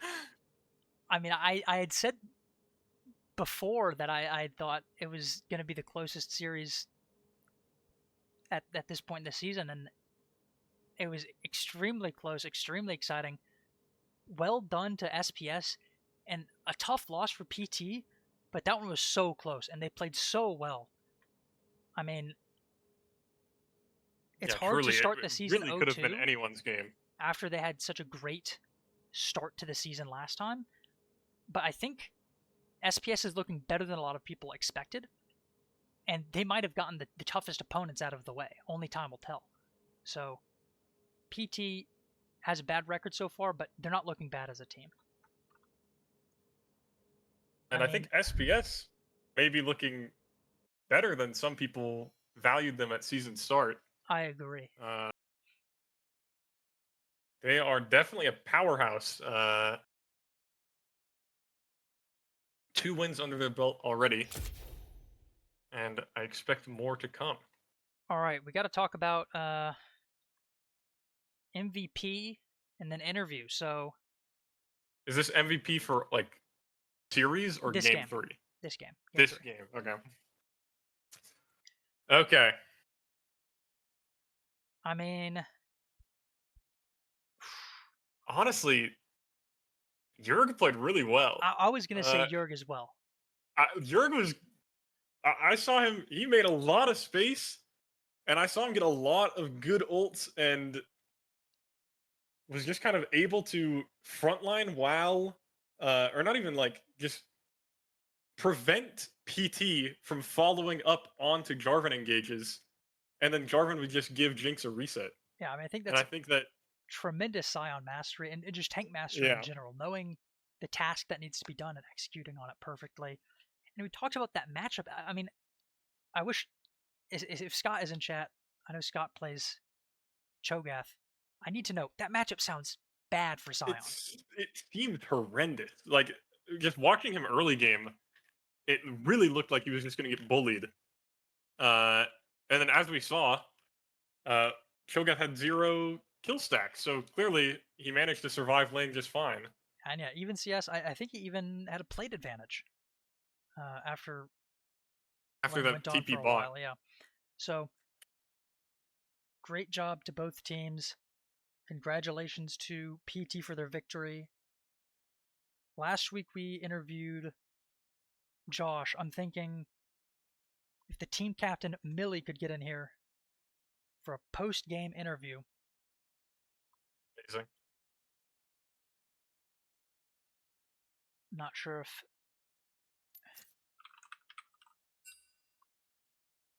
she's available. I saw her type in the Twitch chat. Season discussion as well. Sent to GG's. Hello, Millie. Hello. Congratulations on the win. How are you feeling after that series? I'm feeling great.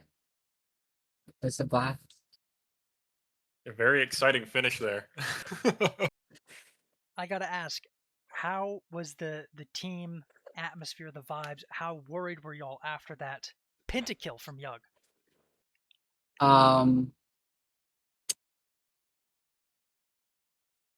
I don't remember. I can't lie. I don't even remember. I assume we were like trying to calm each other down because I mean I was playing off of just like pure go go go go go the whole time, and I kind of spaced out at that point in the game. All right, one thing I want to talk about here is I'm going to change this screen to the draft. We saw a shift and draft from game 1 to game 3 from both teams. Game 1, y'all got the better of the other team. You snowballed the Lee Sin that was unaddressed. Game 2, they had a great adaptation. What was the strategy that y'all had going into game 3 to adapt to the PT draft? What were kind of the plans? Did everything go how you wanted it? We saw the Anivia ban, but what was the thought process from the team going into that game 3 draft and during it? I mean, we kind of wanted to swap pick order around to get some better matchups, like dropping Josh's pick down to kind of give him better angles to like pick a better champ. I mean, we opted to give Jonah back the R5, and I think that was a good decision. I mean, both R5s. I think he picked a great champion into the enemy team. Works well with our team, and honestly, like, was probably the key behind us winning most of these like fights was just his pick. So yeah, I mean, it ended up working out really well. And then I mean the top 2 picks, we opted to swap Alec up because without the Anivia, I'd say there's not too many matchups that he's too like. I think he can blind this Victor champion into anything, and then well, also they had already picked the Syndra. Yeah. Yeah. But just handshaking that I mean, I talked about it on stream. I've talked about it with you before. I'm sure that this is just the mid lane matchup. Honestly, I wasn't 100% sure that Syndra was going mix. I know that Yoga's been practicing mages, so there was always that possibility they flex it, but I'm glad they didn't because I don't like playing into mages. Well, I mean, game 1, it seemed like you were playing fine into that mage matchup. You join the dark side yourself? Yeah. Yeah, I mean, I just don't enjoy play. I'll play them if I have to. Like if I see a mage locked in, I'll lock Melody if I don't mind. Well, you might have accidentally leaked the game-winning strategy into SPS to the other teams. Just pick mages, but you did. That's okay. Succeed into it today. Ray, you got any questions for Millie? I don't think so. I mean, I think you got to come up with at least one. Played very well. At least one. Got to come up with a fun question for the interview. I mean, I am kind of curious. Is game 1? Because I mean, I thought that the Mel was going your way when you guys picked it, but Sandy seemed convinced that it was going towards Alec. Were you guys Did you guys know that you were throwing it bot, or Absolutely. okay? Okay, so there's no flex ideas with it. No. Well, I'm happy to see Alec not playing Mel. That puts a smile on my face. I like it when he plays honest characters. I think Honest characters. Okay. my least favorite part about this draft thing in all three games happened at the very beginning every single time. What was it? I was very The Felios prepared to ban? play a Splurgeon champion, you know?